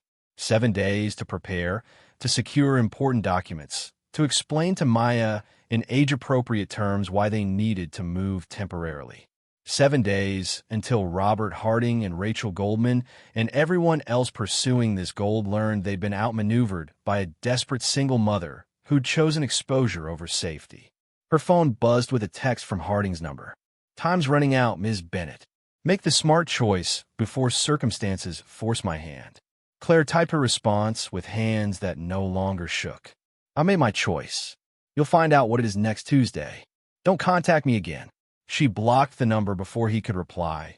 Small gesture of control in a situation where control remained mostly illusory. Then she gently woke Maya, guided her sleepwalking daughter to the car, and drove home through streets that felt different now, charged with the anticipation that preceded storms. The apartment greeted them with the zenith still playing, some nocturne that Chopin had written to express melancholy Claire understood viscerally. She tucked Maya into bed, kissed her forehead, whispered promises about safety that she hoped she could keep. Then she returned to the zenith, examining it one final time as her possession. Tomorrow it would belong to journalists and historians and legal proceedings. Tonight it was still hers, still her grandfather's, still a secret share between 2 engineers across the gap that separated living from dead. She placed her hand on the cabinet's carved surface, feeling warmth from the tubes inside, heat generated by components designed when radio was a miracle. Thank you, Grandpa Sam, for trusting me, for teaching me, for waiting 80 years to find someone who cared enough to finish this. The radio didn't answer, just continued playing Chopin to an audience of one, patient and persistent, maintaining its broadcast until someone finally listened. Claire was listening now, and next Tuesday, the whole world would hear what Samuel Bennett had been trying to say for 80 years. The truth about theft and survival and justice delayed so long it had started resembling abandonment. But delay wasn't abandonment. Not if someone eventually stepped forward to transform evidence into action. Claire was that someone. And whatever came next, whatever consequences emerged from publication, she would face them with the same stubborn determination that had carried Samuel Bennett through 9 decades of secrets. The Bennett family legacy, apparently, was persistence. Claire intended to honor it completely. The safe house James Keller arranged occupied the 3rd floor of a converted warehouse in a neighborhood that gentrification had touched, but not yet transformed. Exposed brick walls and modern security systems created uncomfortable marriage between historical architecture and contemporary paranoia. Claire had moved in with Maya on Wednesday morning, 36 hours after the diner meeting, carrying 2 suitcases containing everything they'd need for the week leading up to publication. Maya had accepted the relocation with resilience that broke Claire's heart. The child treated it like an adventure, exploring the loft space with excitement that masked whatever anxiety she felt about leaving their apartment. She'd asked only one question that revealed deeper understanding. Are we hiding from bad people? Claire had answered with honesty calibrated for 9-year-old comprehension. We're being careful while some important work gets finished. It's temporary. We'll go home soon. Soon remained undefined. Keller had warned that publication would trigger responses they couldn't fully predict. Legal challenges, media attention, possibly physical threats from people who'd spent billions protecting secrets the story would expose. The safe house provided insulation during the vulnerable period between commitment and revelation. The days when Claire knew what was coming, but the world didn't yet. The Zenith now sat in the European Financial Times secure archive facility, undergoing analysis by experts Keller had assembled. Metallurgists examining the gold bars, Holocaust historians verify her grandfather's military service records, audio forensic specialists analyzing the recorded testimony. Each examination produced reports that Keller shared with Claire through encrypted email, building the comprehensive documentation that would support publication. The metallurgical analysis came back first, delivered Thursday morning with technical precision that left no room for doubt. The 48 gold bars matched chemical signatures consistent with European sources circa 1944. The Nazi stampings were authentic period marks, not modern forgeries. Estimated value at current gold prices, $1,247,000. Estimated historical value, if properly attributed to original owners, incalculable, representing family wealth accumulated across generations before being stolen and melted into standardized ingots that erased individual identity. The historian's report arrived Thursday afternoon, confirming Samuel Bennett's presence in Austria, May 1945, as part of the 3rd Army Unit that had intercepted the gold train. His service record showed radio operator specialization, security clearance for classified communications, and commendation for technical expertise in signal intelligence. Everything aligned with the story his recording had told, the narrative Claire had inherited along with the gold. But it was the audio forensic report that made Claire's hands shake when she read it Friday morning. The recorded testimony showed no signs of manipulation or editing beyond normal tape degradation across 80 years. Voice stress analysis indicated Samuel Bennett had been telling the truth as he understood it. No deception markers, no coached responses. The recording was exactly what it appeared to be. One man's confession delivered across decades to a granddaughter he'd trusted would understand. Keller called Friday afternoon with updates that carried unmistakable excitement beneath his professional tone. The story's coming together better than I hoped. We've got independent verification of everything your grandfather claimed. The legal team is reviewing publication strategy to minimize liability while maximizing impact. We're still on track for Tuesday. Have there been any attempts to suppress this? Claire asked, watching Maya color at the loft's kitchen table, creating elaborate drawings of the safe house with annotations about hidden passages that didn't actually exist. 3 so far, Keller said, his voice tightening. 2 law firms representing unnamed clients have sent cease and desist letters claiming various grounds for blocking publication. Our legal team responded that we're covered by journalistic privilege and strong public interest arguments. The 3rd attempt was more interesting.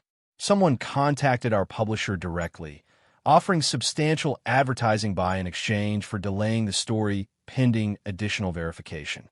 Publisher's response? Told them to fuck off in diplomatic language appropriate for corporate communication.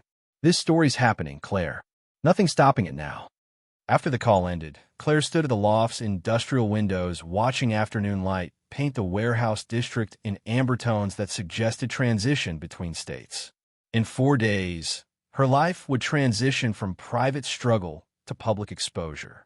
The woman living on unemployment and fighting eviction would become the woman who'd exposed Holocaust theft by American military personnel.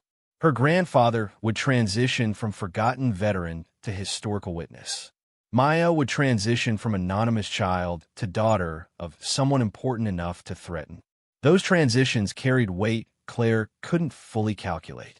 Protection protocols would help during immediate aftermath, but eventually the safe house would end and normal life would need resuming. Except normal life wouldn't exist anymore. Claire had traded quiet poverty for complicated exposure, exchanging one set of problems for another she couldn't yet fully comprehend. Her phone buzzed with a text from an unknown number. You've made a terrible mistake. Tuesday will bring consequences you're not prepared for. Final offer, $500,000 to stop publication. Wire transfer, immediate, no questions. Accept or face what comes next. Claire forwarded the message to Keller with a brief note. Threats escalating. Double their offer. His response came within minutes. Screenshot everything. Document all contact. This helps our case that suppression attempts prove the story's validity. Don't respond to them. But Claire felt compelled to respond, to assert control through words since actual control remained mostly illusory. She typed carefully. I'm not stopping publication. Whatever consequences come, I'll face them knowing I did the right thing. You've had 80 years to do the right thing voluntarily. That opportunity has expired. She sent it before she could reconsider, small act of defiance that probably changed nothing but felt necessary anyway. The response arrived immediately. Your grandfather understood practical realities you're too naive to grasp. He took our money for years. Modest payments to ensure silence. You think. He was noble? He was pragmatic. He knew fighting us was futile. Claire felt ice crystallize along her spine. Samuel Bennett taking money from the families who'd stolen Holocaust gold? That contradicted everything she understood about him, everything his recording had conveyed. But the accusation carried specific detail that suggested knowledge rather than invention. She called Keller, explaining the new message, hearing his sharp intake of breath when she quoted the claim about payments. That's a lie designed to undermine your grandfather's credibility, Keller said immediately. Classic suppression tactic. Make the witness look compromised. But what if it's true? Claire heard her voice crack slightly. What if he did take money? What if everything I believed about his motives was wrong? Then we verify it. I'll have our research team check for any financial transactions between your grandfather and the suspect families. But Claire, even if he did take money, it doesn't change what the gold proves. The evidence exists independent of his character. Holocaust survivors deserve restitution regardless of whether the witness was perfect. The logic was sound, but emotion resisted logic's authority. Claire wanted her grandfather to be exactly who she'd believed him to be: noble, principled, sacrificing comfort for justice. Learning he might have been more complicated, more human, more willing to compromise would require adjusting the narrative she'd constructed around his choices. Find out the truth, she told Keller. Whatever it is, I need to know before publication. The research came back Saturday morning, delivered through encrypted email with attachments showing bank records Keller's team had somehow accessed. Samuel Bennett's financial history showed modest income from military pension and Social Security, unremarkable expenses, minimal savings. But starting in 1968 and continuing until 2015, quarterly deposits of $2,500 appeared from a source listed only as consultation fees. 23 years of payments totaling approximately $230,000.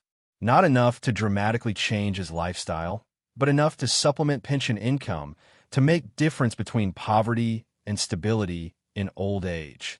And the payments had stopped in 2015, 8 years before his death, timing that suggested the arrangement had ended when he could no longer provide whatever service justified the fees. Claire read the report 3 times, feeling betrayal mixed with understanding. Her grandfather had taken money from the people he was supposedly protecting evidence against. But he'd also stopped taking it, suggesting something had changed, some decision made that prioritized principle over pragmatism. The recording he'd left provided context she'd missed during first listening. I couldn't trust official channels to handle evidence properly. Every attempt got blocked, buried, or ignored. He tried legitimate routes first. The payments might have started after those attempts failed, pragmatic acknowledgement that silence had value to people willing to pay for it.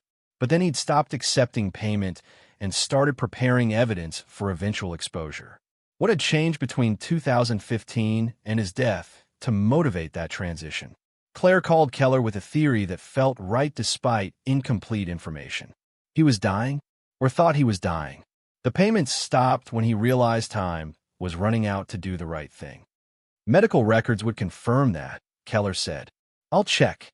The confirmation arrived Saturday afternoon. Samuel Bennett had been diagnosed with early-stage lung cancer in August 2015. Treatment had been successful, achieving remission, but the diagnosis had apparently triggered recalculation of priorities. Within a month of diagnosis, the quarterly payment stopped. Within 6 months, he'd begun preparing the Zenith's hidden recording, documenting everything for whoever eventually found it. Facing death had clarified what mattered. Not comfort, not pragmatic accommodation with thieves, but justice even if justice came after he was gone. Claire felt tears she'd been suppressing finally break through control, crying for a grandfather she'd barely known, for the complexity of his choices, for the weight he'd carried alone for decades. He'd been flawed, compromised, willing to accept money from people he should have opposed. But in the end, he'd chosen correctly, had built the evidence package that would expose theft despite personal cost. That was the story worth telling. Not perfect nobility, but human progression from compromise to courage, from pragmatism to principle, from silence to testimony that survived its speaker. Maya appeared with tissues and confusion. Mom, why are you sad? I'm not sad, baby. I'm understanding something important about great-grandpa Sam. He made mistakes, but he fixed them. That's what good people do when they realize they've been wrong. Like when I lied about breaking Lisa's daughter's toy and then told the truth. Exactly like that. Being good isn't about being perfect. It's about choosing to do right even when it's hard. The child accepted this wisdom with the seriousness she brought to moral education, filing it away for future reference. Claire envied that certainty. The clear lines children drew between good and bad before experience taught them how thoroughly those categories could blur. Sunday passed in tense anticipation.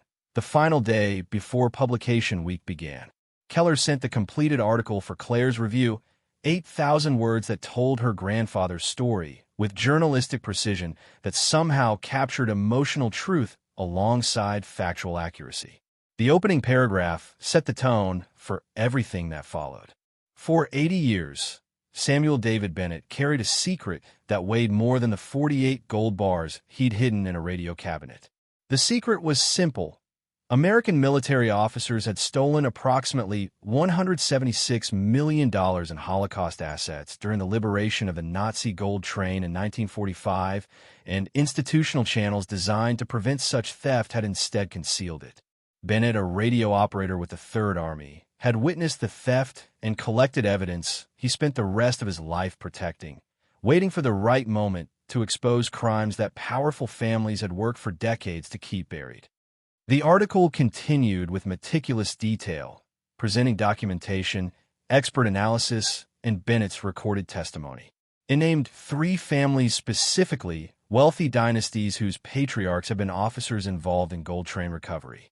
It quoted from falsified military records showed discrepancies between official inventories and actual assets recovered, traced money flows from Austria to American banks to investment portfolios that had grown into billions.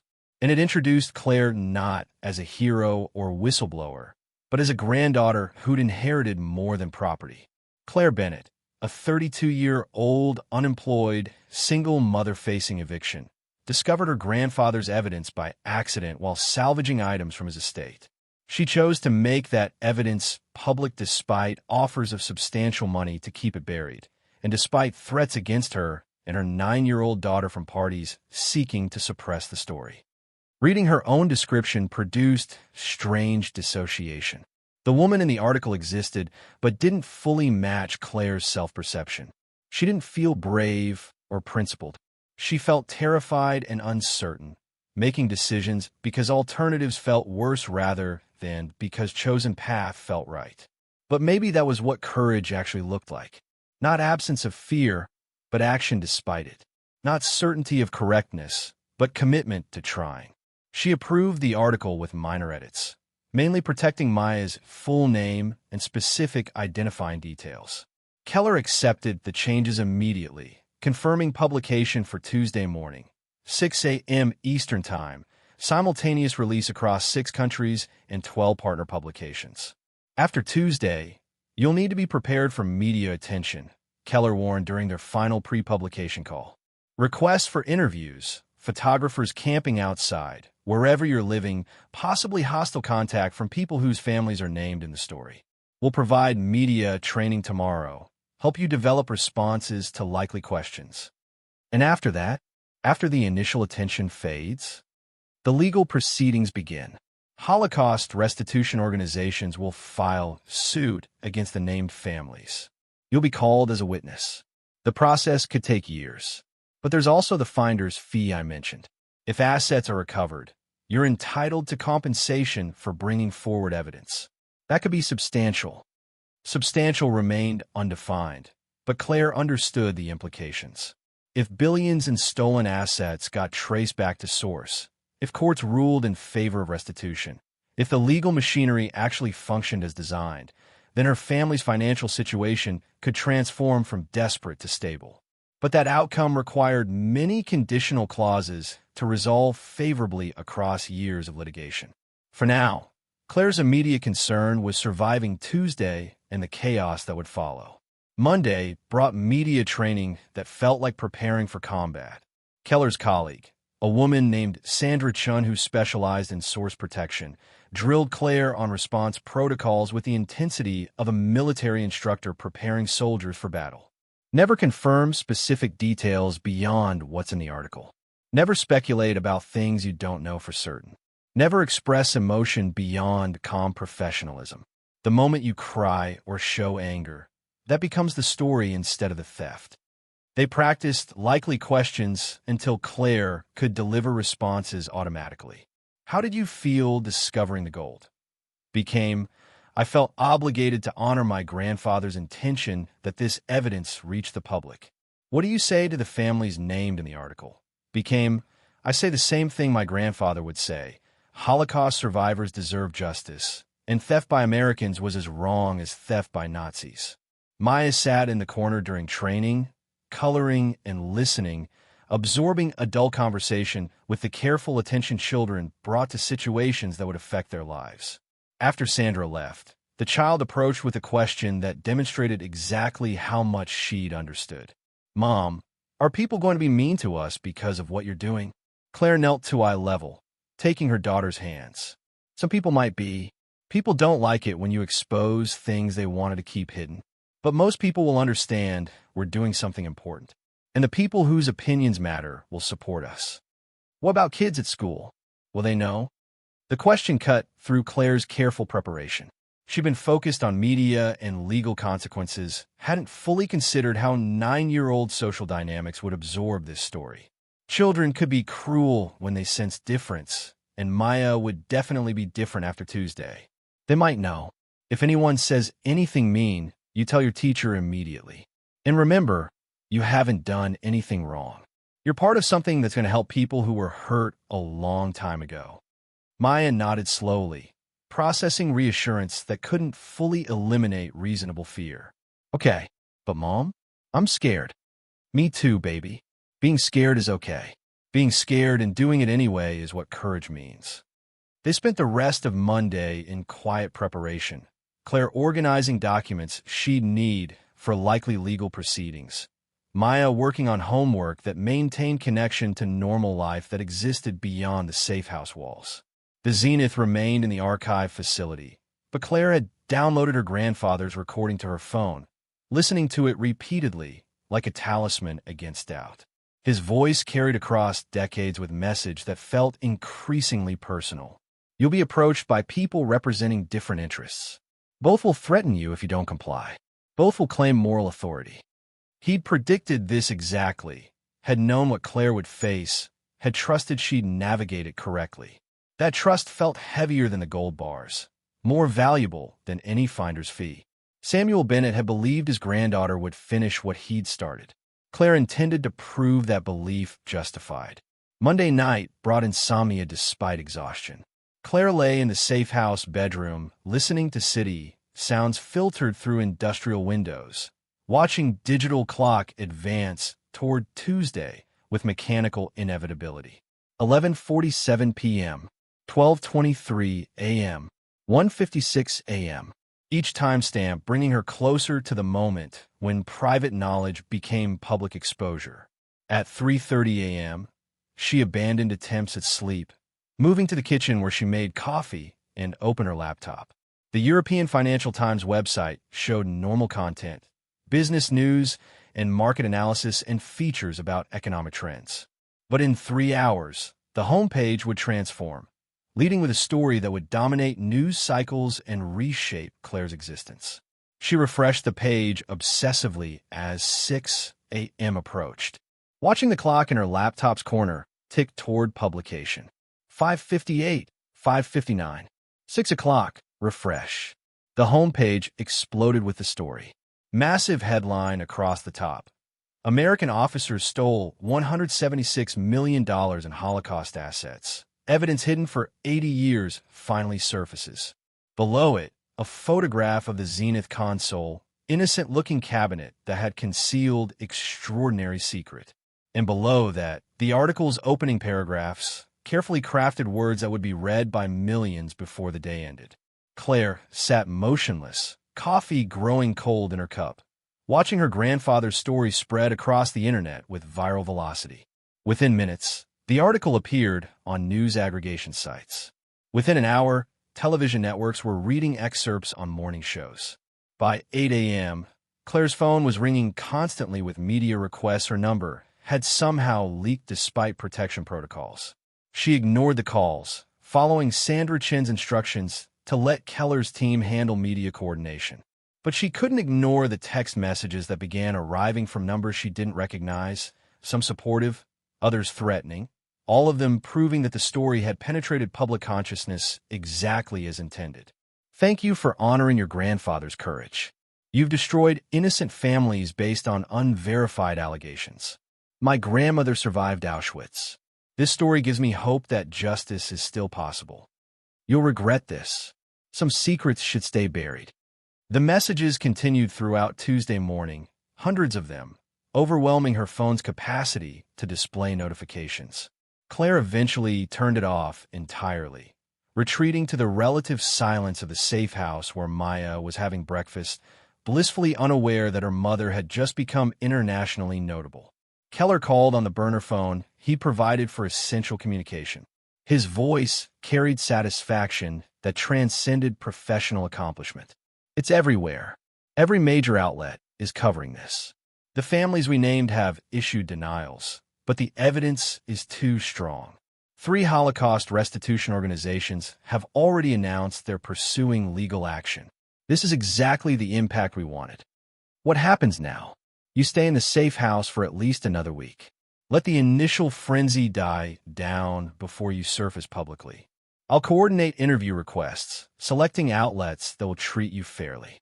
And Claire, the finder's fee mechanism I mentioned, it's already being discussed. If even a fraction of the assets get recovered, you're looking at life-changing money. After the call ended, Claire sat with Maya at the kitchen table, helping with math homework while the world outside processed revelations that would occupy news cycles for weeks. The juxtaposition felt surreal, solving multiplication problems while her phone buzzed with messages about Holocaust theft and military corruption. But the homework mattered more, maintaining Maya's routine, preserving the child's connection to ordinary life, protecting her from adult complexity that would inevitably intrude but could at least be delayed. That was the real work, more important than media strategy or legal proceedings. Tuesday afternoon brought a visitor. Keller appeared at the safe house with a woman Claire recognized from photographs in the article's background research. Dr. Rachel Goldman, Holocaust Asset Recovery Initiative, the person who'd threatened Claire with exposure if she didn't cooperate. Goldman looked different in person, smaller somehow, vulnerability showing through professional exterior. She approached Claire with extended hand and expression combining apology and gratitude. "Ms. Bennett, I owe you an apology. I threatened you because I thought you'd choose the money. I underestimated your integrity and your grandfather's planning. What you've done will help hundreds of families. I wanted to acknowledge that personally." Claire shook the offered hand, feeling residual anger dissipate into exhaustion. "You were protecting survivor interests. I understand that. Understanding doesn't excuse the threat. I'm sorry." Goldman paused, then continued with visible emotion. "My grandmother was on the transport whose assets became the gold train. Everything my family owned was in those shipments. We never received any restitution. The official records said everything was properly distributed, and we had no evidence to challenge that lie. Until now." The personal connection recontextualized Goldman's earlier aggression. She hadn't been abstract advocate for faceless victims. She'd been granddaughter seeking justice for family theft, same as Claire. "I'm sorry," Claire said quietly, "for your family's loss, for everyone who suffered this twice. What your grandfather preserved gives us the evidence to finally pursue proper restitution.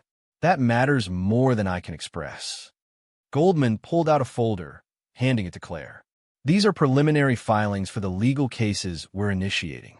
You'll be listed as a material witness. The proceedings will take years, but we're confident about eventual success."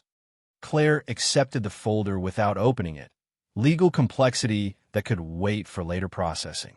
"Dr. Goldman, one question. My grandfather took money from the families for years. Does that compromise his credibility as a witness?" Goldman's expression shifted to something knowing.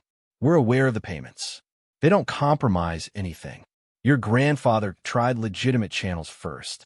When those failed, he made a practical choice to ensure his silence had value to people who needed him quiet. That actually strengthens his credibility. He could have kept taking their money indefinitely. Instead, he stopped in 2015 and started preparing evidence for release. That shows he chose principle over profit when it mattered. But he still took money he shouldn't have taken. Yes, and I won't pretend that was noble. But humans are complicated. We make compromises, then we unmake them. Your grandfather's final choice was the right one. That's what history will remember." After Goldman left, Claire sat with the folder unopened, processing the idea that her grandfather's legacy would be measured by his final act rather than his middle compromises. The thought provided comfort without fully erasing the sting of learning his nobility had limits. Maya appeared with a drawing she created while the adults talked. It showed a radio with golden waves emanating from its speaker, reaching cartoon figures who smiled and held hands in gratitude. Above the image, in careful second-grade printing, "Great-Grandpa Sam helps people even after he's gone." Claire felt tears rise without conscious decision to cry. The child's simple interpretation captured truth that legal proceedings and media coverage would complicate, but couldn't ultimately change. Samuel Bennett had helped people. The method had been imperfect. The timeline extended across 8 decades, the execution requiring his granddaughter to finish what he'd started. But the core truth remained valid. That's beautiful, baby. Great-Grandpa Sam would love it. Can we hang it on the wall? Absolutely. They mounted the drawing on the safe house's exposed brick using tape Keller had left in the kitchen drawer. The image looked small against the industrial space, but its presence transformed the environment from temporary hiding place into something approaching home. Tuesday evening brought news that 3 of the families named in the article had issued formal statements denying all allegations. Their lawyers characterized the story as reckless journalism based on unverified claims from a biased source with financial motive to fabricate evidence. They threatened defamation suits against the European Financial Times and personal liability claims against Claire for malicious prosecution. Keller called with updates that carried confidence despite the legal threats. Standard suppression tactics. They have to deny everything publicly while they scramble to contain damage privately. Our legal team is prepared for defamation claims. The truth is an absolute defense, and we've got evidence that proves every material fact. What about personal liability against me? Harder to establish. You didn't publish the article. You provided evidence to journalists who verified it independently. You're protected by source privilege and public interest considerations. They can sue, but they won't win. But they can make the process expensive and exhausting. Yes, which is why the European Financial Times will cover your legal defense costs. That's part of source protection. You won't face this alone. The promise helped, but Claire understood that legal protection couldn't eliminate all consequences. Even unsuccessful lawsuits consumed time and energy, created stress that affected daily life, imposed costs that transcended financial calculation. But those costs felt manageable compared to the alternative. If she'd taken Harding's money, if she'd let the evidence stay buried, she'd have different problems. Guilt, complicity, knowledge that she'd chosen comfort over justice. Those internal costs might have exceeded any external litigation. Wednesday morning brought unexpected development. Robert Harding appeared on morning television, giving an interview to a friendly outlet that lobbed gentle questions about the unfair targeting of American heroes whose service is being maligned by sensationalist journalism. Claire watched with Maya, eating breakfast beside her, both of them transfixed by Harding's performance. He looked distinguished, sympathetic, wounded by false accusations. His voice carried measured sadness that played well for audiences predisposed to trust authority figures. Samuel Bennett was a troubled man who struggled with mental health issues in his later years, Harding said with perfectly calibrated concern. The idea that he carried lucid memories across 8 decades, that his claims should be taken as gospel truth without substantial corroboration, is simply not credible. This appears to be a case where family members saw opportunity to profit from an elderly relative's confusion. Maya looked at Claire with confusion matching her emotional state. Is he calling Great-Grandpa Sam crazy? He's trying to discredit the evidence by discrediting the witness. That's what people do when they can't argue with facts. But that's mean. Yes, baby. It's very mean. Keller called minutes after the interview ended, his voice tight with controlled anger. That was coordinated character assassination. We need to respond immediately. Are you willing to do a television interview? Something that puts a human face on this story and counters Harding's narrative? Claire's instinct was to refuse, to avoid exposure that would make her more vulnerable. But hiding allowed Harding's version to dominate. Let him characterize her grandfather as mentally incompetent and her as opportunistic. What outlet? I'm thinking 60 Minutes. They've requested an interview. National audience, credible platform, experienced interviewers who won't ambush you. It would air Sunday night, giving us time to prepare properly. Sunday was 5 days away. 5 days to get ready for national television, for millions of people to evaluate her credibility, her motives, her worthiness to represent her grandfather's truth. Okay, set it up. The preparation for 60 Minutes consumed Wednesday through Saturday. Sandra Chun drilled Claire relentlessly, anticipating every hostile question, every attempt to portray her as financially motivated or her grandfather as unreliable. They'll ask about the payments he received. You acknowledge them honestly. Explain that he stopped taking money when he realized time was running out to do the right thing. You don't apologize for his choices, but you don't defend them either. You just present facts and let viewers judge. What about Maya? Will they ask about her? Probably. They'll want to know how this affects your daughter, whether you considered the risk you were exposing her to. You say that you considered it carefully, that protecting her was paramount, but teaching her about courage and justice mattered too. You say you trust that doing the right thing will ultimately keep her safer than doing wrong thing for expedient reasons. They practiced until Claire could deliver responses without visible hesitation, until her voice stayed steady even when discussing threatening messages or legal challenges. Saturday evening, Sandra declared her ready. You're going to do great. Remember, you're not there to win a debate. You're there to tell your truth and let it speak for itself. The evidence supports you. Your grandfather's recording supports you. You just need to be authentic. The 60 Minutes crew arrived at the safe house Sunday afternoon, transforming the industrial loft into a television studio with lights and cameras and sound equipment that seemed excessive for a simple interview. The correspondent was someone Claire recognized from years of watching the program, a woman whose reputation included tough but fair questioning. They talked for 90 minutes, the correspondent probing gently at first, then more aggressively as the interview progressed. Claire felt Sandra's training activate automatically, delivering prepared responses that somehow still felt genuine. Your critics say you're profiting from unverified allegations against innocent families. The allegations are verified by multiple independent experts. The families are only innocent if you ignore 48 gold bars with Nazi stampings, military records showing systematic theft, and my grandfather's detailed testimony. As for profit, I haven't received anything except threats and legal challenges. If finder's fees eventually materialize through proper legal proceedings, that would be compensation for bringing evidence forward, not profit from fabrication. Your grandfather took money from these families for years. Doesn't that undermine his credibility? It complicates his story, but it doesn't undermine the evidence. The gold exists independent of his character. The falsified records exist. The expert analysis exists. My grandfather was human.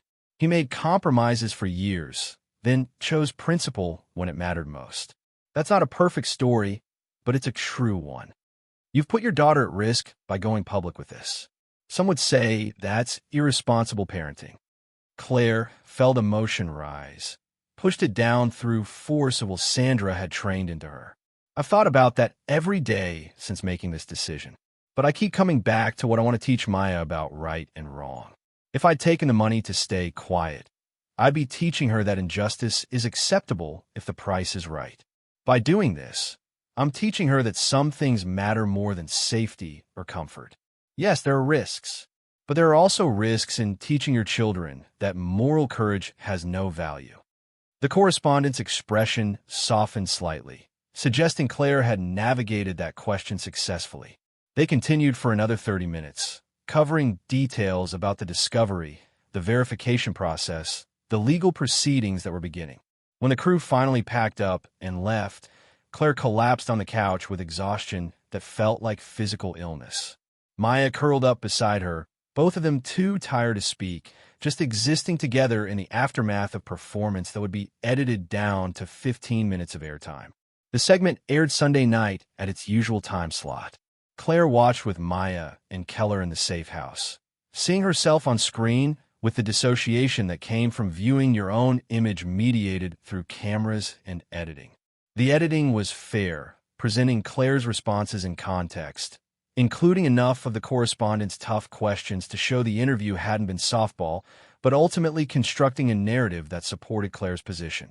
The segment included footage of the Zenith, audio clips from Samuel Bennett's recording, interviews with Holocaust historians who confirmed the story's validity. It ended with the correspondent's summary delivered directly to camera. Whatever questions remain about Samuel Bennett's personal choices, the evidence he preserved appears to be legitimate. The legal proceedings that will unfold in coming years may finally provide justice for Holocaust survivors whose assets were stolen twice. And Claire Bennett, a struggling single mother facing eviction, chose to make that justice possible despite personal cost. That's a story worth telling. Keller's phone started ringing immediately with media requests. Claire's burner phone buzzed with messages from numbers she didn't recognize. The story was spreading again, renewed attention from the 60 Minutes piece, driving new coverage, new commentary, new responses from people who now had faces to associate with names. But there were also messages of support that transcended the earlier mix. People who'd watched the interview and been moved by Claire's obvious sincerity, who understood that she wasn't a villain or an opportunist, just a person trying to do right thing in a situation that offered no easy answers. One message in particular made Claire's hand shake. "Ms. Bennett, my name is Sarah Rosenberg. My grandmother's family was on the transport that became the Gold Train. We never received restitution. Watching your interview tonight gave me hope that my grandmother's memory will finally be honored. Thank you for your courage." Claire showed the message to Maya, both of them reading it together. "This is why we did it, baby. To help people like Sarah's grandmother get what was stolen from them." Did we help? Yes, we really did. Monday brought news that the legal proceedings were accelerating faster than expected. The three families named in the article had tried to get a preliminary injunction blocking further publication, but federal judges in 2 jurisdictions had denied the requests, ruling that public interest outweighed privacy concerns. Holocaust restitution organizations had filed formal suits seeking return of stolen assets, citing the European Financial Times article as foundational evidence. And buried in legal filings that Keller forwarded to Claire was the mechanism for finder's fees. If assets were successfully recovered and distributed to heirs, Claire would be entitled to 5% of the total as the person whose evidence made recovery possible. Early estimates suggested that could amount to $40 to $60 million if all claims succeeded. The number felt absurd, impossible, too large to process as real possibility. Claire had spent 2 years calculating which bills to skip, which meals to postpone, which necessities could be deferred. The idea of having $40 million exceeded her imagination's capacity to construct believable futures. But Keller insisted the estimates were conservative. This is how international asset recovery works. People who bring forward evidence that enables restitution are compensated for their role. You took enormous personal risk to make this public. If it succeeds, you deserve to benefit.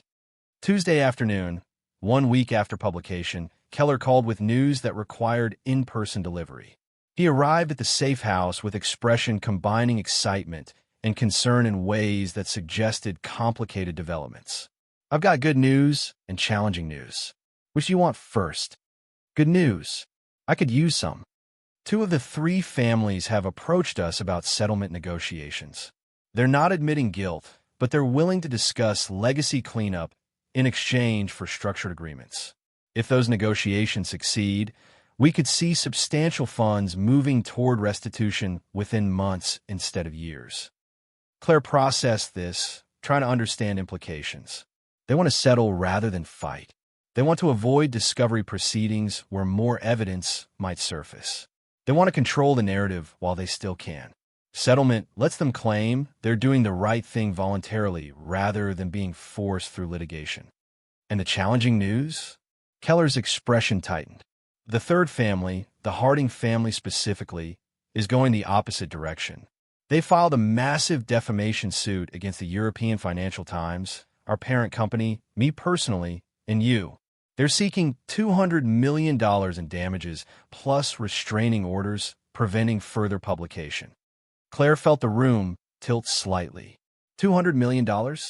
It's a slap suit, strategic lawsuit against public participation, designed to intimidate and drain resources rather than actually win. But it's still a serious legal challenge that will require substantial defense efforts. What does that mean for me personally? It means you'll need to sit for depositions, provide testimony, face hostile attorneys who will try to portray you as a liar motivated by greed. It won't be pleasant, but we anticipated this, and our legal team is fully prepared to defend you.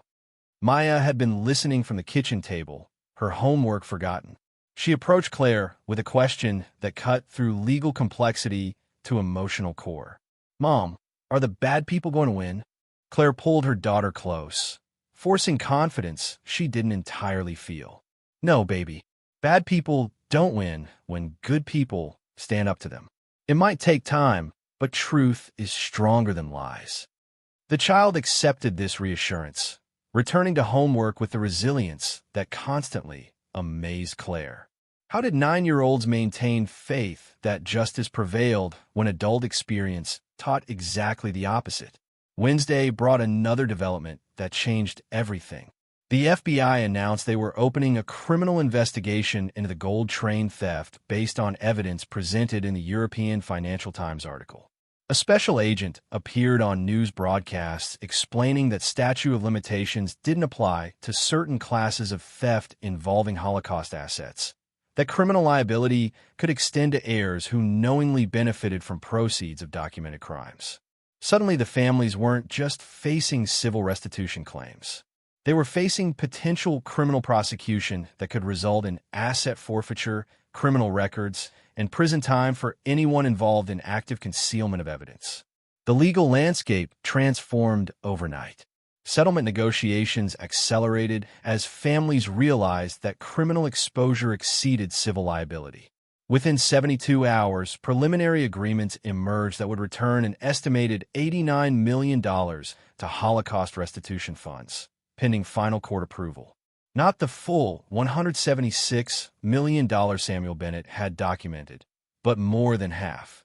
More than anyone had expected to recover after 80 years of concealment. Enough to provide meaningful restitution to hundreds of families whose wealth had been stolen and never returned. Keller called with updates that carried undisguised triumph. "This is extraordinary, Claire. We're seeing results in weeks that typically take decades. Your grandfather's evidence was so comprehensive that it didn't leave room for the usual legal delays and obfuscation." "What about the Harding lawsuit?" "Still proceeding, but their position is weakening. The FBI investigation validates everything we published. Hard to claim defamation when federal prosecutors are using the same evidence for criminal charges." Friday afternoon, 2 weeks after publication, Claire received permission to leave the safe house temporarily for a meeting that Keller described as important but wouldn't detail over the phone. She and Maya were driven to an office building downtown, escorted to a conference room where a group of elderly people waited. Rachel Goldman was there, along with 6 others whose ages ranged from late 70s to early 90s. Goldman made introductions with visible emotion. "Claire, Maya, I'd like you to meet some of the people whose families will benefit from the restitution your evidence made possible." The introductions proceeded with formality that barely contained deeper feeling. Eva Stein, whose grandmother's jewelry had been on the gold train. David Horowitz, whose family's art collection had been liquidated into gold bars. Ruth Lieberman, whose parents had survived Auschwitz but never recovered the wealth stolen en route to their deaths.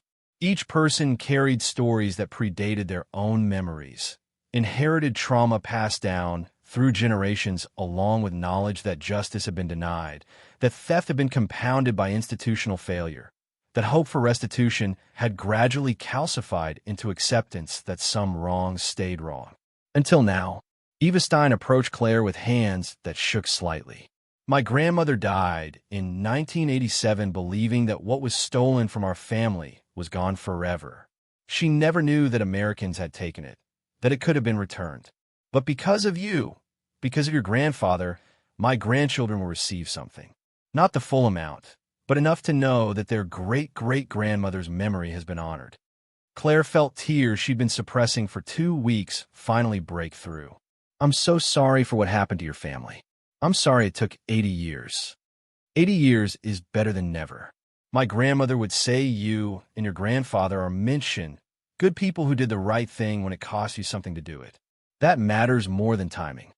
Ruth Lieberman placed a hand on Maya's shoulder, speaking directly to the child. You should be very proud of your mother. She's teaching you something important. That courage means acting even when you're afraid. That justice delayed is still worth pursuing. Remember that lesson.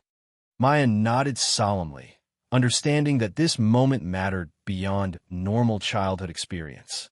These were people for whom the story Claire had exposed wasn't abstract history, but personal loss finally being acknowledged. The meeting lasted an hour, each survivor sharing stories, expressing gratitude, and providing the human context that statistics and legal filings couldn't capture. When it ended, Claire and Maya were driven back to the safe house in silence that felt weighted with significance. That evening, Keller called with final major update. The Harding family has dropped their defamation suit. Their attorneys filed notice this afternoon. No settlement, no admission of wrongdoing. They just withdrew the case. Why? FBI pressure. Criminal investigation found evidence that Robert Harding himself had been actively concealing documents related to his grandfather's theft. Continuing the defamation suit, while facing potential criminal charges, would have been legally stupid. So they folded. Claire absorbed this, feeling satisfaction that mixed uncomfortably with exhaustion. So it's over? The immediate crisis is over. Civil litigation will continue for months. You'll still need to testify in various proceedings. Media attention will flare up periodically. But the acute danger has passed. You can leave the safe house, return to normal life. Normal life. The phrase felt foreign. What was normal when you'd spent 2 weeks in hiding, given national television interviews, and helped expose one of the largest unreported Holocaust thefts? What was normal when your financial situation was transitioning from desperate poverty to potential multi-million-dollar finder's fees? Claire didn't know, but she knew she wanted to find out. They moved back to the apartment on Saturday, 3 weeks after leaving it. The space felt smaller than Claire remembered, shabbier, the limitations more obvious after the safe house's industrial expanse. But it was theirs, familiar in its flaws, connected to the life they'd been building before everything changed. The Zenith sat in the corner where they'd left it, still playing classical music to empty rooms, patient and persistent. Claire had retrieved it from the archive facility, its evidentiary value preserved through photographs and expert reports that no longer required physical access. Maya immediately turned it on, that familiar warm-up hum filling the apartment with sound that represented continuity across disruption. The child curled up on the couch with homework, the scene so normal that it almost erased the extraordinary weeks that had preceded it. But not quite. Claire's phone rang with a number she didn't recognize. She answered cautiously, prepared for another journalist or attorney. Instead, a woman's voice, professional but warm. "Ms. Bennett? This is Catherine Morrison from Morrison Engineering. I saw your 60 Minutes interview. It mentioned you were 3 credits short of an engineering degree. I'm wondering if you'd be interested in discussing employment opportunities with our firm." Claire felt something shift in her chest, possibility emerging from chaos. "I'm interested." "Excellent. We have several positions that might suit your background. Why don't we schedule a conversation next week to explore options?" After the call ended, Claire sat processing the offer. Real employment, not charity or finder's fees, but work that utilized skills she'd thought were permanently obsolete. The engineering degree that financial collapse had prevented her from completing might still have value. She called the university that evening, explaining her situation, asking about options for finishing the remaining 3 credits. The advisor she reached was surprisingly accommodating. "We have a program for adult learners who left for financial reasons. You could complete the requirements through part-time online classes over 2 semesters. With your existing credits, you'd graduate next December. 15 months. From unemployed and facing eviction to employed engineer with completed degree." The timeline felt impossible and inevitable simultaneously. Maya appeared beside her with the drawing she'd created at the safe house, the radio emanating golden waves of help. "Mom, can we hang this here too?" "Absolutely."